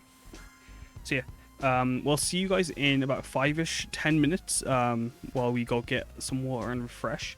If you've been sitting here for the whole 2 hours, go get some water and refresh yourself. Take a little mental save, and while you're away, you can check a few cool things out. I'm gonna go put us into the break screen and then go over like those things that you can check out. But yeah, we'll see you in a hot second. But if we don't catch you when we get back, I hope you have a good morning, good afternoon, good evening. Bye.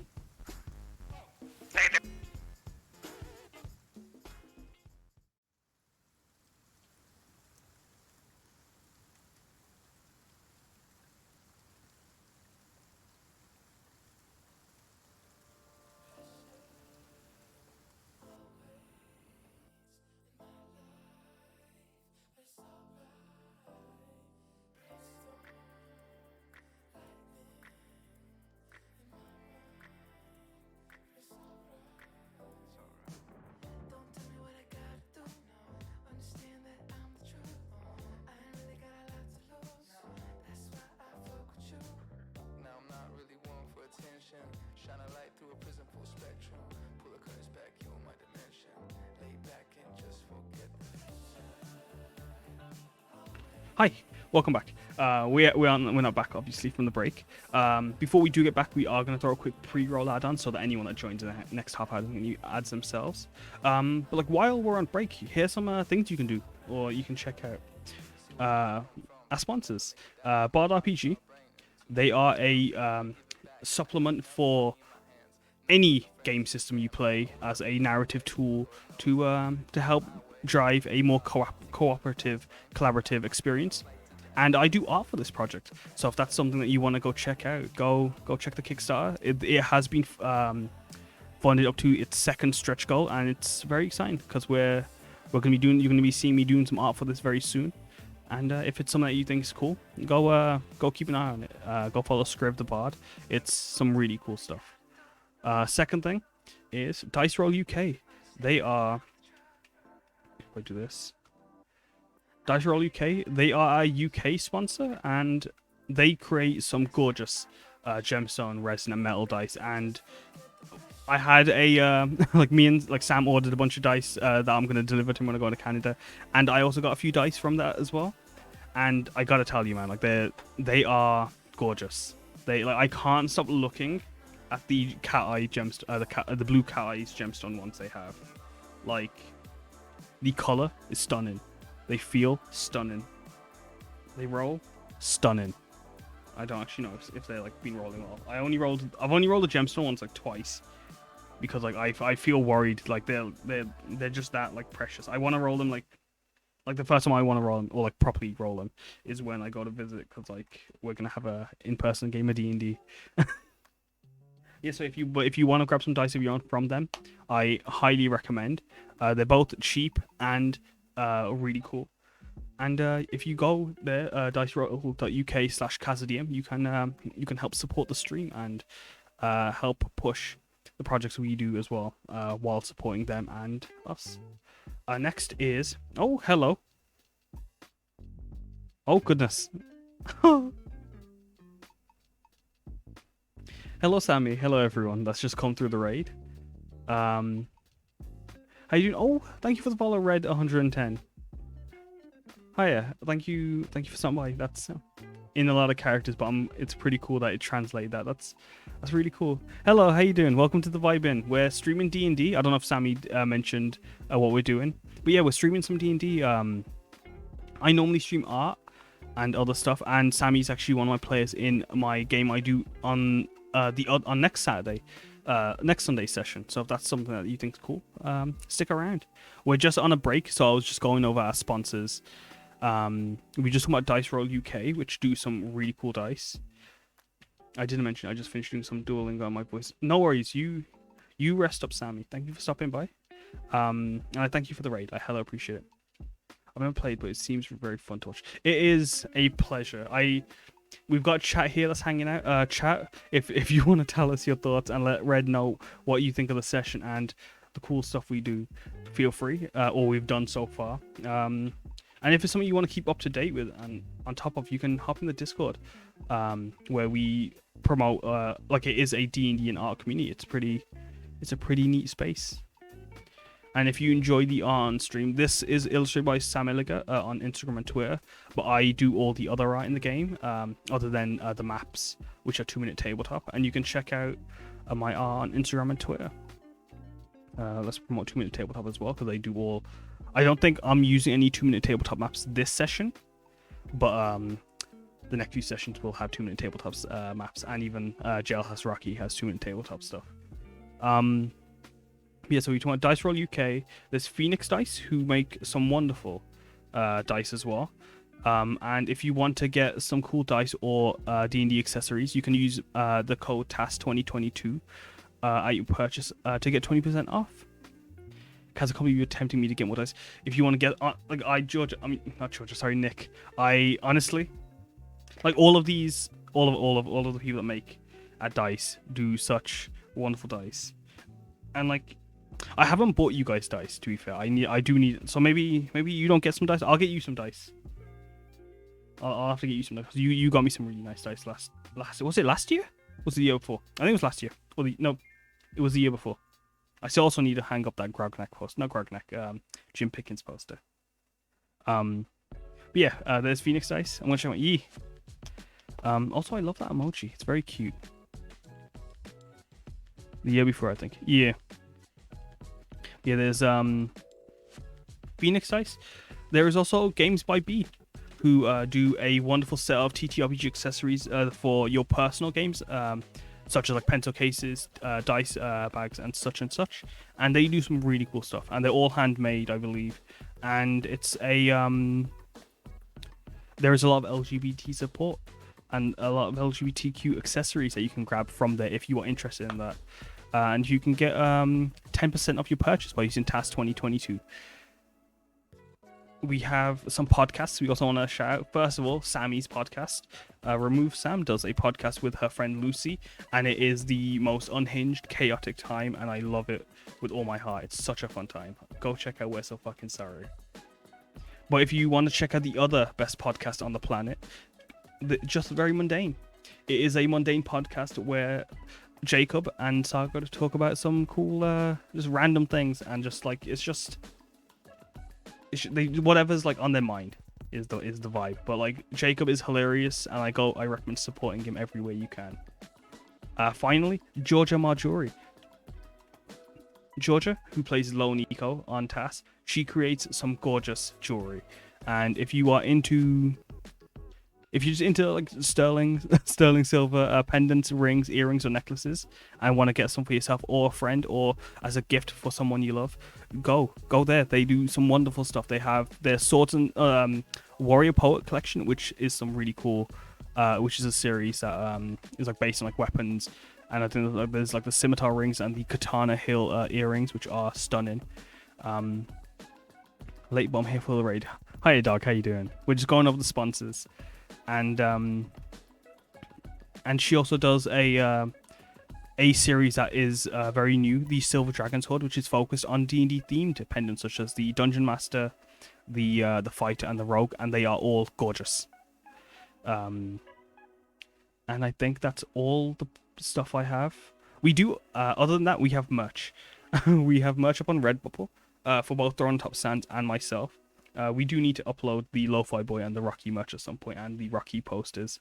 But if you want to grab some Atop Sands stuff or just other things, do the thing. Dog survived the walk, Poggies. Hey, let's go. How was the walk? But yeah, I'm gonna go take my break. Before I get back, I am gonna throw a quick ad on just so anyone that joins the next half hour doesn't get any pre-rolls themselves. But thank you so much for the raid, Sammy. If you need to bounce, I really appreciate you stopping by and bringing in your viewers here. Thank you guys for sticking around. I'll see you guys in a hot second. Bye. Hope you enjoyed the music while we're away.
Oh no, You that. hear it, right?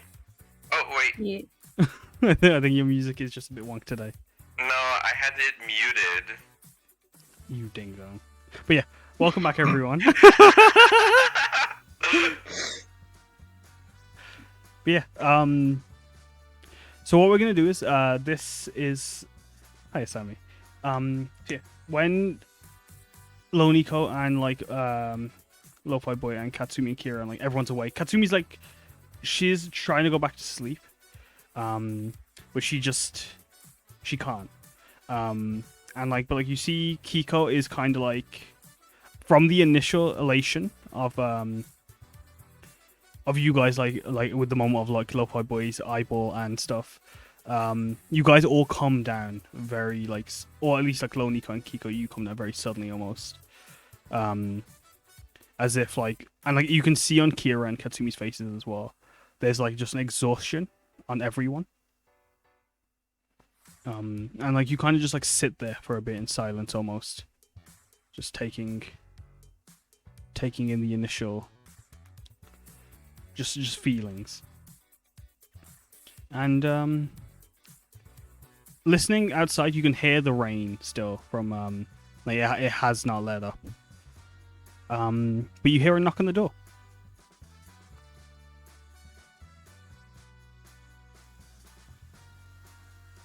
I guess I'll get up and go outside. And maybe try and pat my hair down a bit. Roll sleight of hand to see how well you do that. Oh no. At patting your own head? Yeah, no, to see how well you can like put your hair down, like get it to like relax. Oh. I don't know if that was like, that was at 20 because that like Yeah. it landed on an 8 on stream. God dang. Yeah, no, you were able to get your hair very presentable very quickly. And like you're not wearing your mask, are you? So like you're just No. Because she's not wearing her mask, she'll probably just peep around the edge of the door. As like you peep, you see at eye level with you see the motherly green eyes of Hiryu staring back at you through the crack. Hello? She's not seen you with your mask off, so she doesn't realize it's you for a moment. Oh, slow Nico. Hello, Laura. Hello, Miss Hiryu. Do you have a good sleep? Just gonna kind of look back at Lo-Fi Boy. Well, we had a little bit of a wake up this morning, but apart from that, Is it okay if I come in? yes. And she'll just open the door. When you go to open the door to like get a full view of her, you notice she's not wearing her koi fish headdress anymore. Instead, you see her in a very different look. Although it is just as equally flowy and pretty as like her dress before. You can see she's got like a long kimono and obi, a very big bow on her, like almost like, and it kind of looks almost like a betta fish's tail, along with the rope that ties it. And like over this all, she's got a big long coat, but like you can see her tail swaying behind her very happily, and you can see her hair's tied up very high, but like it's got like a little like dangly bits down the side in between of her ears. And even when she's not presenting herself as a shaman, she still gives off this just queenly aesthetic. And she gracefully steps in, and she gives a smile to everyone. And you see Kira, Katsumi, and Kika all kind of like blush as like they all like try to make themselves as presentable as they can. You can see Kira quickly trying to brush her hair as like before you even opened the door, Loniko. And like you can see Katsumi trying to help brush her hair, but they're just struggling. Her hair is just untangable. Kiko is able to kind of get her hair into a very like the two very messy little buns and the fringe, but Kira just gives up with her hair, and then they all just like stand presentable as Hiryu steps in, and just like they all say their pleasantry mornings. Lo's probably just gonna quietly laugh a little bit at that and kind of just go over to her bed and sort of find her hair tie and sort of tie her hair back up and stuff. Put her mask on the side of her head. Yeah. Lo, when you go to look in the mirror for a second, you see a very faint mark just in between your nose and your lips on the side of your just on the side of your cheek, just the very faintest stroke of red for a second, and it's like, yeah, you just see that, like it like isn't, and like, as you like try and smudge it, it doesn't move. Wait, it's, you see this just stroke of red on your face for a second. And like, do you put your mask back on as well? I should probably just put it on the side of her head for now, because she is comfortable with all the people in the room. Mm-hmm. Wonderful. Have you all had breakfast, children? She just asked, and like Kira and Katsumi shake their head. How about we get some breakfast then? As Hiryu doesn't even wait for an answer, and she just kind of like saunters out. Lo standing in her PJs. Oh, we should probably get dressed as well. Okay. I'll be waiting here. No fight boy, you wanna come wait with me? Yeah, sure. Kira and Katsumi also just like step out of the room as well and like just wait. As like Lo, you get ready, and Kiko also gets ready as well into her normal clothes. Her, like, you notice both your clothes have been prestigitated clean by Kira. And like after getting ready, you guys are able to. By the way, Love Boy, are you still like wet? like have you? I mean, if Covered in she's trash. prestidigitated, She did it in the like before, like after everyone went to sleep, or like when like everyone was going to sleep. Right. Here- Maybe I would like kind of like try to nod her, showing her the trash, like, and like having a little like, could you? Kira like just No, looks as- at you for like a moment, like she's like, huh?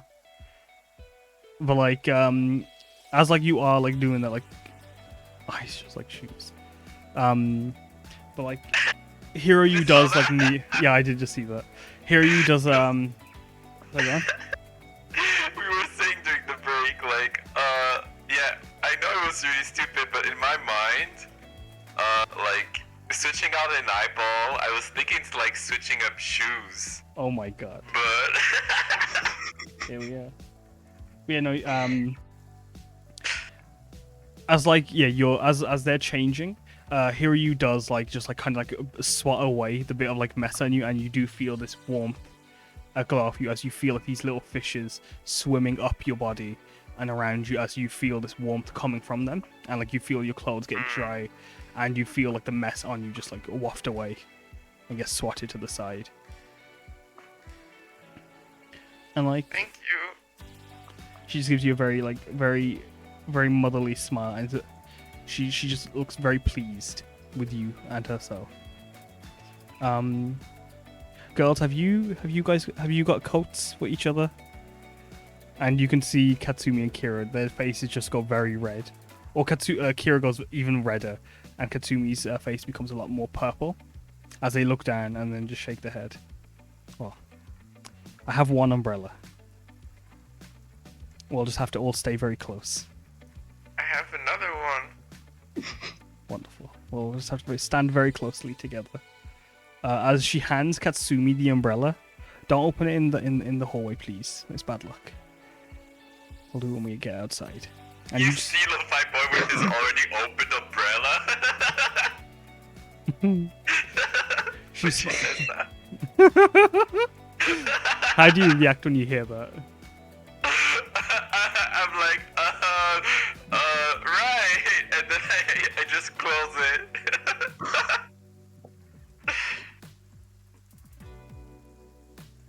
But yeah, and then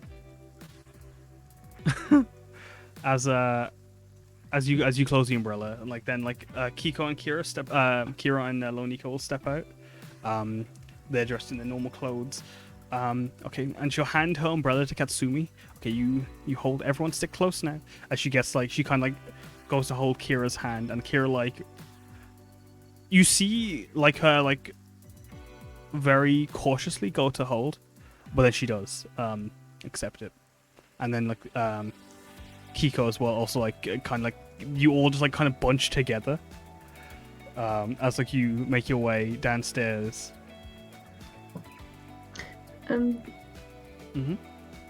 Because Lo puts on like the makeup that's like the same as the markings on her mask. Yes. She'd probably stare at the paint a bit after seeing that red on her face and just be like before she puts it on, but she'd put it on anyway. But she's like, is this maybe you forgot? Yeah. Tattooing? Maybe you forgot to wipe off one of the whiskers. Yeah. But yeah, like as you make your way downstairs, would you guys have offered to have breakfast from the guild? Because like they do offer their breakfast. But if not, Hiryu would have suggested like going to a little like breakfast place and just getting something to eat.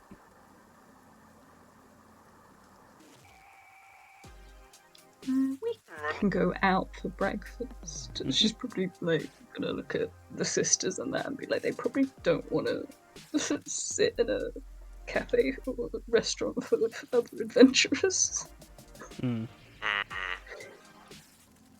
Hiryu smiles and nods. Yes, I know the best place. I know this delicious brunch place just near the gates.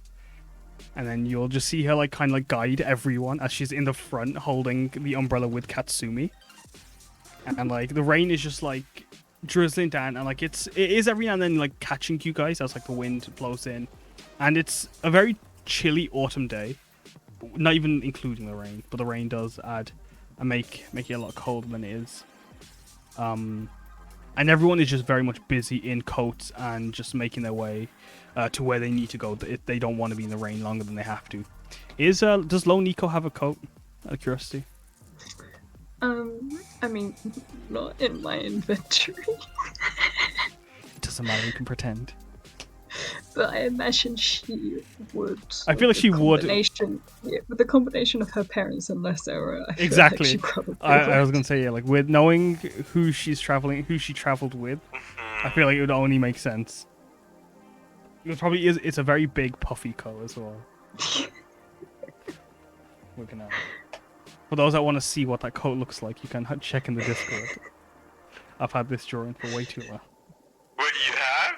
Yeah, Winterlow. Have you never seen it? No, I haven't. It's I'm gonna upload it in general or common even. Let me just find it. Oh, where did I put it?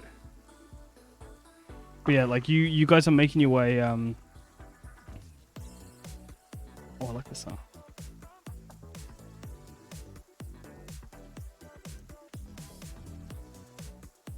My phone. I can't find it. Oh, there we are. But yeah, as you're searching, well, not searching. As like Hiryu is guiding you. If you wanted to ask her any questions, you could have. There's anything. She's like, conversation wise, she was very open to discuss. If there was anything you wanted to ask.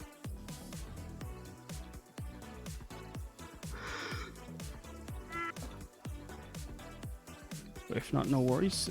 You guys, I cannot find the sketch I wanted, which is very annoying because it's very cute and it's very silly. I think I found it. Ooh, go back, Misk. There it is. I think Lo would probably just be asking her general questions about her experiences being a shaman. Like when she became a shaman and stuff. Yeah. I think I was around your age, 12, 13, I had. I mean, like there was always one of us that one of my sisters. All my sisters were shaman, and our mothers were shamans, and even my father, in the village that we lived in. And like, I was hoping to pass it on to my daughters as well, but they saw other options, so we let them go where they wanted. But yeah, no, it wasn't much, just little village menial rituals I'd run. Nothing.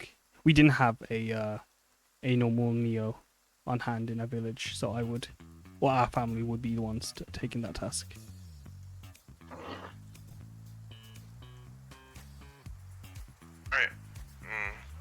Are Neo like shamans or are they? Neo are priests, so like. Priests. Yeah. So are you a priest now? No, Priestess? well, somewhat. I mean, I have the title, but not anything past the title, really.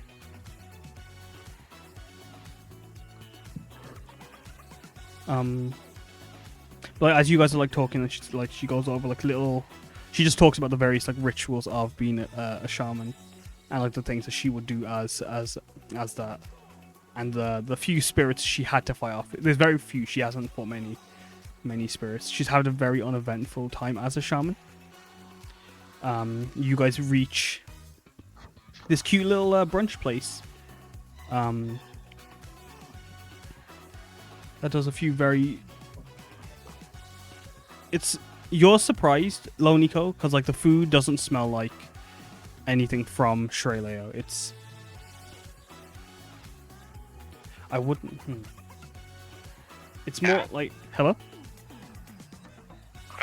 I'm not sure if it was okay on stream, but you kind of cut out for me. Yeah, my internet is seeming to be very spotty in this moment. Is this better? Is it any better than that? Yeah. Perfect. Yeah, like it's like you can smell like the like what smells like sausages and eggs, and just like various like tomatoes roasting and stuff like that, and just it isn't.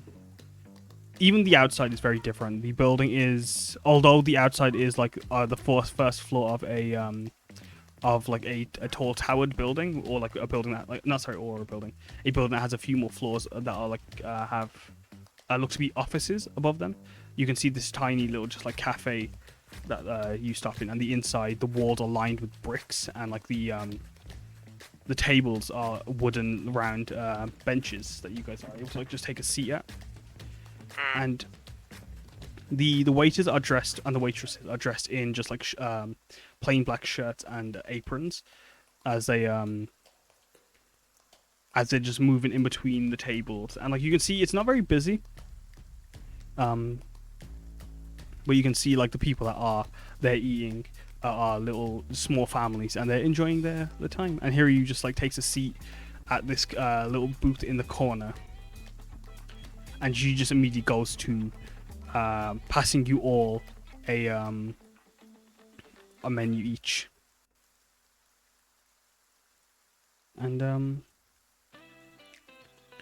the food that's offered are just very basic English breakfast things. It's I would refer to like this as like an English, like a haligis. Haligis is England or the equivalent of England in this world, and so these are like haligis breakfast staples. So and you can just see here just like looking through the menu.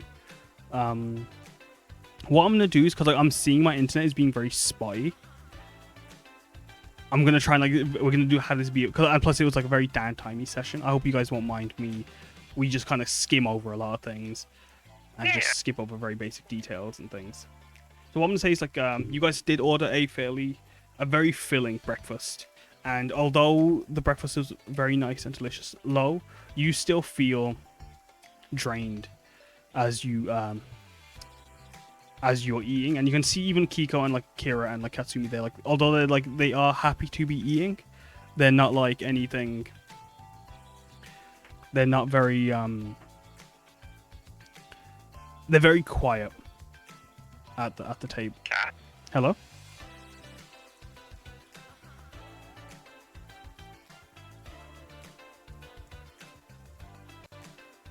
Okay, let's give me a second.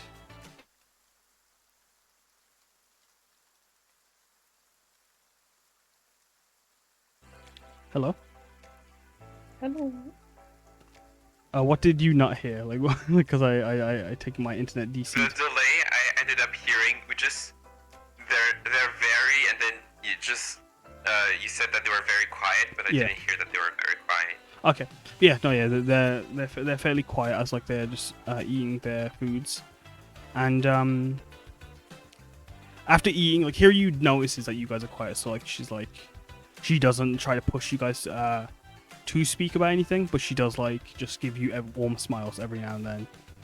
And then every now and then she'd like see that like if you like favored any one specific food, you'd see she'd slide off of her plate onto your plate a bit more. And then she happily paid for the meal as well, and then she guides you guys out after she gave a tip to the waiters and the waitresses. You guys are like wandering through the streets and the stalls, and at one point Katsumi gets stopped by a few guards riding their giant chicken mounts. And when they stop Katsumi,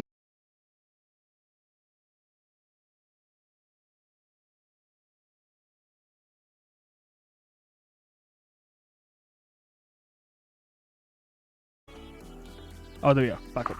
Alright. So, alright, sorry about that, everyone.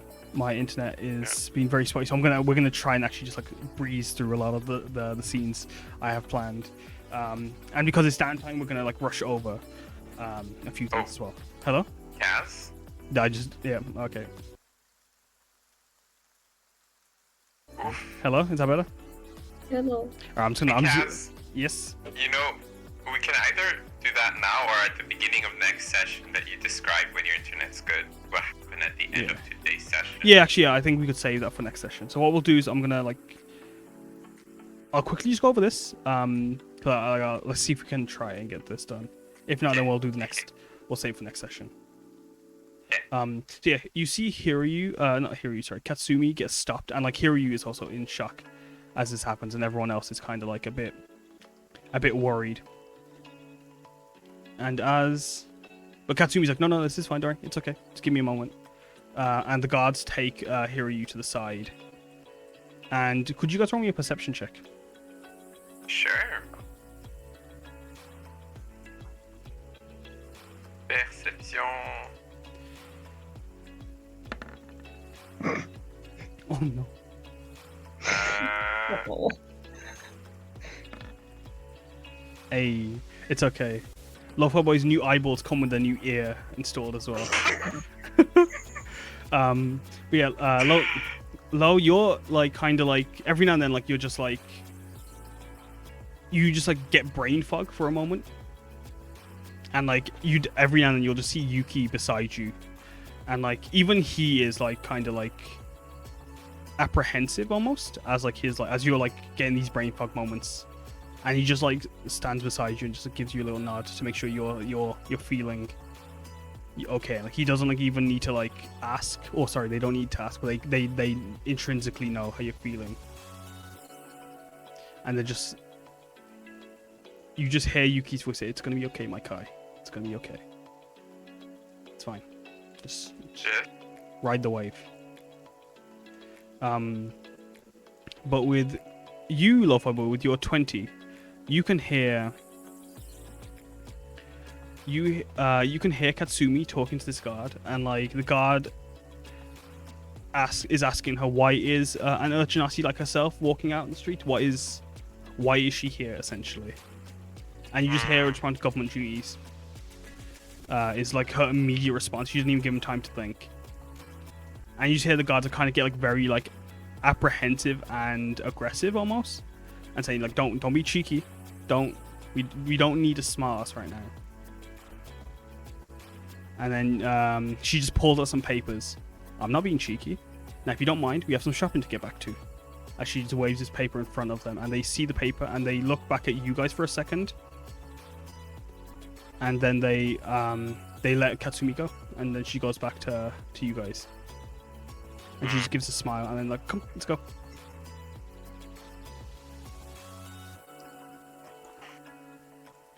Anything you initially without like having that 20 perception? Is there anything you would have done with that information, Lo-Fi boy? Well,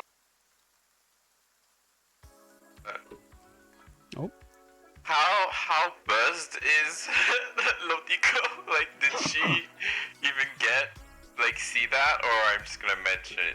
Tell her yeah. that later, Loniko like, is very. You can see she's like very much like or like, I guess out of focus. I just You can kind of feel it in the air. I couldn't hear your response properly, but I think I just. Okay. I reheard it through the Twitch. Sorry. It's okay. But basically, Sorry, everyone. yeah, I just I tell her like, oh, like she's fine. Looks like she's got the proper documentation. Just so you don't have to worry. And then when Katsumi comes back, I guess I'd say like, like those like you look like you have really useful papers there. Like we'd have a friend who would have like enjoyed those, but anyways. She gives you a smile, but then like it doesn't look like she like it's very half-hearted, and like Kira like also like looks at you and you see her like play with her choker again for a second when you say that. And then realizing the behavior that Kira has in, I'd say actually, you know what? I think being happy with papers is probably a stupid thing. I'm glad you're okay though, and you weren't in trouble. Well, anyways, Yeah. like you said, like let's go shopping, right? Yeah. Okay.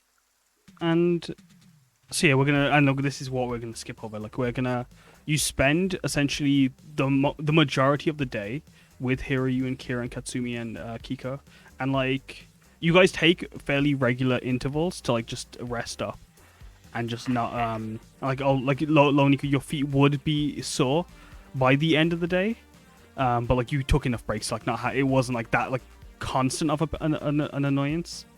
And like you guys were able to like do a fair bit of shopping with Hiryu, because of the stream being very wonky. What we're gonna do is I'm gonna write a little report over that. I'll go over that during next session. We'll do that out of stream to cover what you did during that shopping. And when you guys would have like stopped back at the adventures route, Hiryu would have said, "Oh, she's gonna be leaving." As she's gonna go have dinner with she's gonna have ladies' night over at the Katakao Bowl because her friends are having dinner there. And she promised that she's gonna meet them. And you see her just make her way after like she lets you guys helps you guys into the adventure route, and she takes her umbrella back from Katsumi. And Katsumi and Kira and Kiko also, they come up to your room with you guys, but they also say that they're gonna be they're not gonna be here for too long. And Kira then. Sorry, go on. Before they leave, could I give them like a or another seed to Kiko and Katsumi? Yeah. Okay, the first one would be for Kiko. Mm-hmm. Let me roll it. Okay, here, and for Kiko it would be Bacoran Hydrangea. Hydrangea. I think that's how you pronounce it. Hydrangea. Thank you. Look at our flower girl knowing all her flowers. Oh, find an amaranth flower for For Katsumi. Oh, that's actually really cool. Katsumi. Yeah, that's cool. That's neat. Mm-hmm. They happily accept the seeds and pocket them. I can't tell you, not today. Also, hello Vix, hello Nate. What they do is, if you give me a second, yeah. Kira then she just takes you to when she takes you to the side. Low she mentions they're gonna go check out some stuff to do the Wisdom King. So like when they next see you, hopefully things will be better and we're moving forward. And she looks like she's gonna go hug you, but then she just bumps you on the shoulder. And she's she's shorter than you by like a fair bit, so like, she's like just looking up at you as this is happening. And Katsumi gives you a little pat on the shoulder, and Kiko goes to hug you, Lo-Fi Boy. And Kira and Katsumi, when they go there to you, Nico, they would have given you a very little hug as well, and Kiko would have given you a very big hug when they're all saying their goodbyes. But they, when you guys would have slept that night, they wouldn't have been there the next morning, and then they would have, you know they're gone. But you would have seen they had left a little crystal pink earring for each of you. What? One pink crystal earring on each of the pillow on each of your pillows. Well, not your pillow, sorry, local, but on your lap. You would have seen them actually give this to you. So like Akira would have done it very awkwardly when she gives it to you. Like she gives you one. And we're gonna take a little in story time skip because there's like it's kind of like the party are going through the motions. It is a very moody week of time that does skip by. Though you don't ever seem to lose that strange sinking feeling and just unease of the events that had happened. But you are able to like just make your way through the days, and Hiryu does come by every now and then, and she does spend a fair bit of time with you. But on the final day of the week, she says she is going to be leaving, but hopefully she'll see you over on Kasakawa Island, where that lightning field was that she mentioned. And she just mentions just to look out for the red lightning, and you'll know where to go. Okay. Thank you for everything, Hiroyu. She gives a smile and goes to hug you all, and then she hugs Lone Nico very tightly as well, and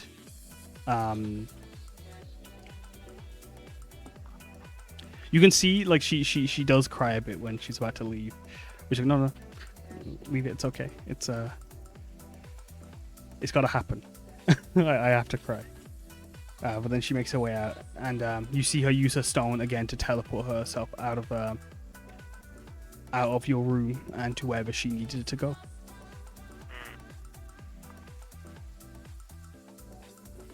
And on the next day, you guys get a knock on the door.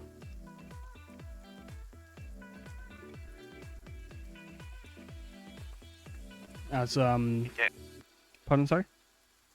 Is this time Nico still in her PJs? This would be in the evening, yes. Like this would be not in the evening, sorry. This would be in this would be very early in the morning. So This would be how's Logan Nico's hair? probably even worse, I'd imagine. I guess still, since I don't sleep, I could go answer the door quietly. As you go to open it, you see on the other side of the threshold is an elf, a very handsome elf, in a very sleek red leather jacket and a white scarf and boots with black pants. His hair is wild, windswept, unkempt, and white. And you can see it looks almost like it's almost still wet. And as soon as the door opens, hello, my name is Satoshi Motage, and I am a associate of Mr. Kitsuseya. Are you friends with Miss Primera? Is this the right? Are we at the right room? Yeah, the Tabaxi Chimera, Yes, right? yes, Miss Primera. The one Mr. Seiyu was very smitten with. Mr. Excuse me? Do you have a business card? Yes. Okay. He doesn't hand you a business card when you say that. He just looks at you. Okay. So I'm like, yeah. I mean, oh, is it for her stuff?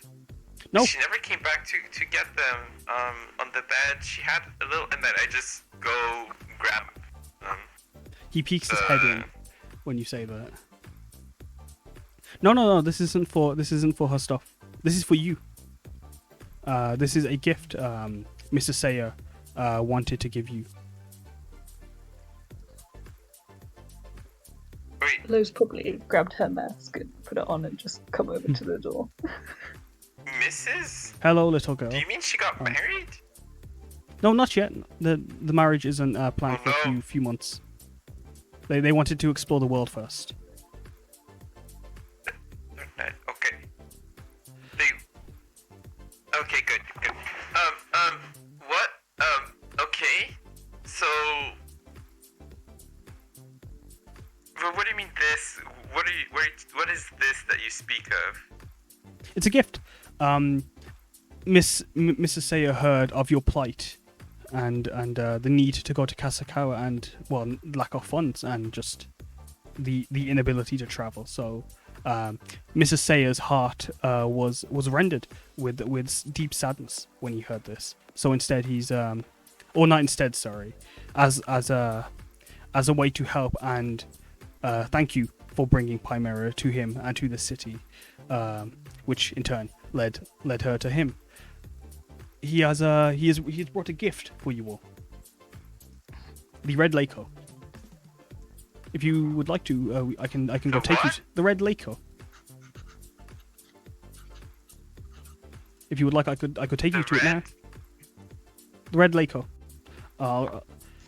Leiko. As in the four-winged crane. Oh. Ah, yeah. We're losing you, buddy. Oh no. Yes. Hello? Hello. The Red Lako. Oh, the Red Lako. Yes. I'm sorry. There's just early in the morning like this. Yes, no, understand. Would you need time to prepare before we take you to the Red Lako? What is the Red Lako? Yeah, we didn't get that. It is a ship.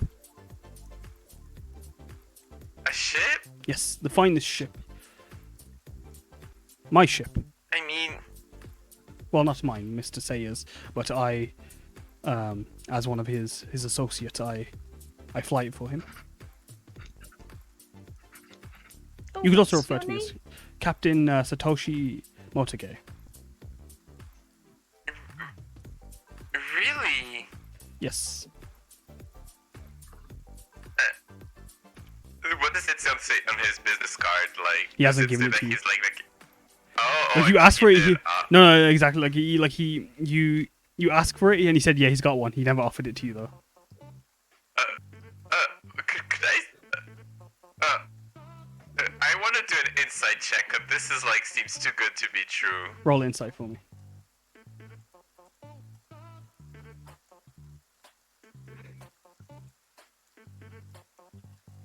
What was Mr. Sai's first name? Mr. Sai's first name is Kitsu. I'll write that down for you.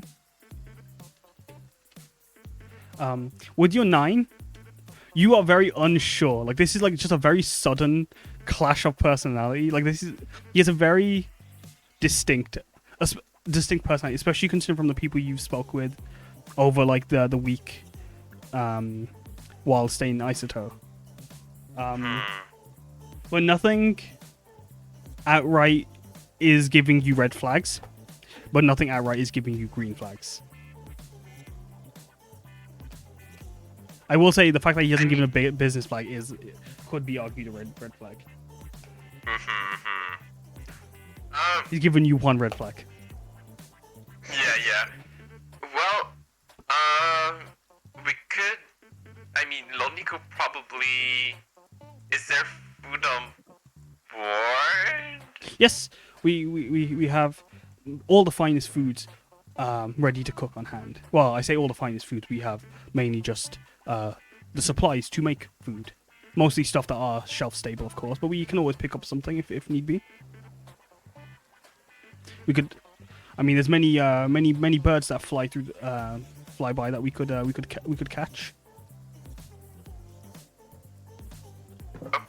Okay. Let's.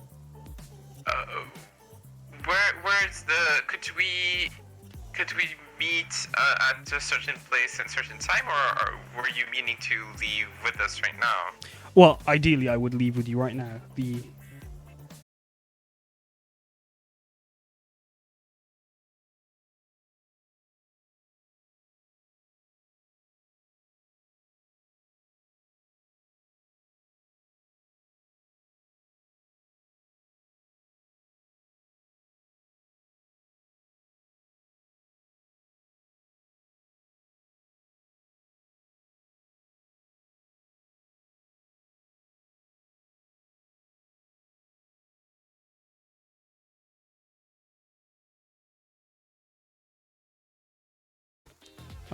Yeah, we've reconnected successfully, but like that's, I think we're gonna have to call it there, sadly. Well. Hello? Did you just lose me? Hello. Oh, he's lost me. we're gonna call the session there. If Discord even wants to let me join, it's not letting me join the call.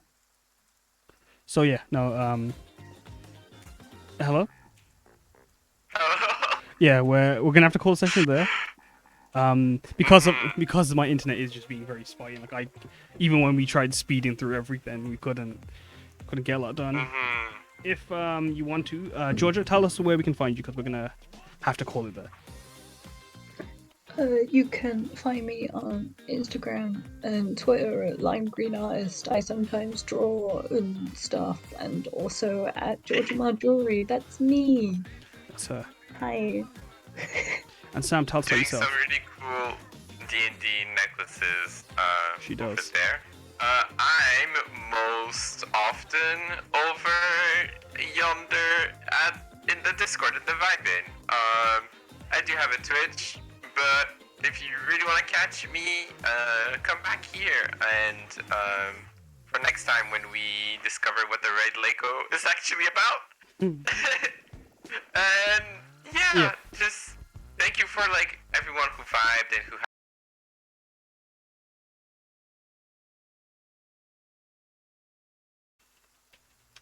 Oh, that was a very fast reconnect. But yeah, Dice Roll UK is that. I'm just gonna do it like this then instead. But yeah, thank you for stopping by. If you want to see us on the next session, you can. I don't even think I'm gonna be able to get through a raid, so we're not gonna raid anyone this time, sadly. But next session of TAS will be in 2 weeks. To keep up to date, join the Discord. If you want to, and next session of JLS Rocky will be next week. So if you want to catch part 2 of that 3-part Prison Break story, it will be a doozy. Go check it out. It's grand.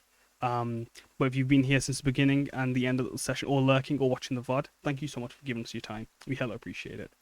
Hopefully we'll see you next time. Thank you for stopping by.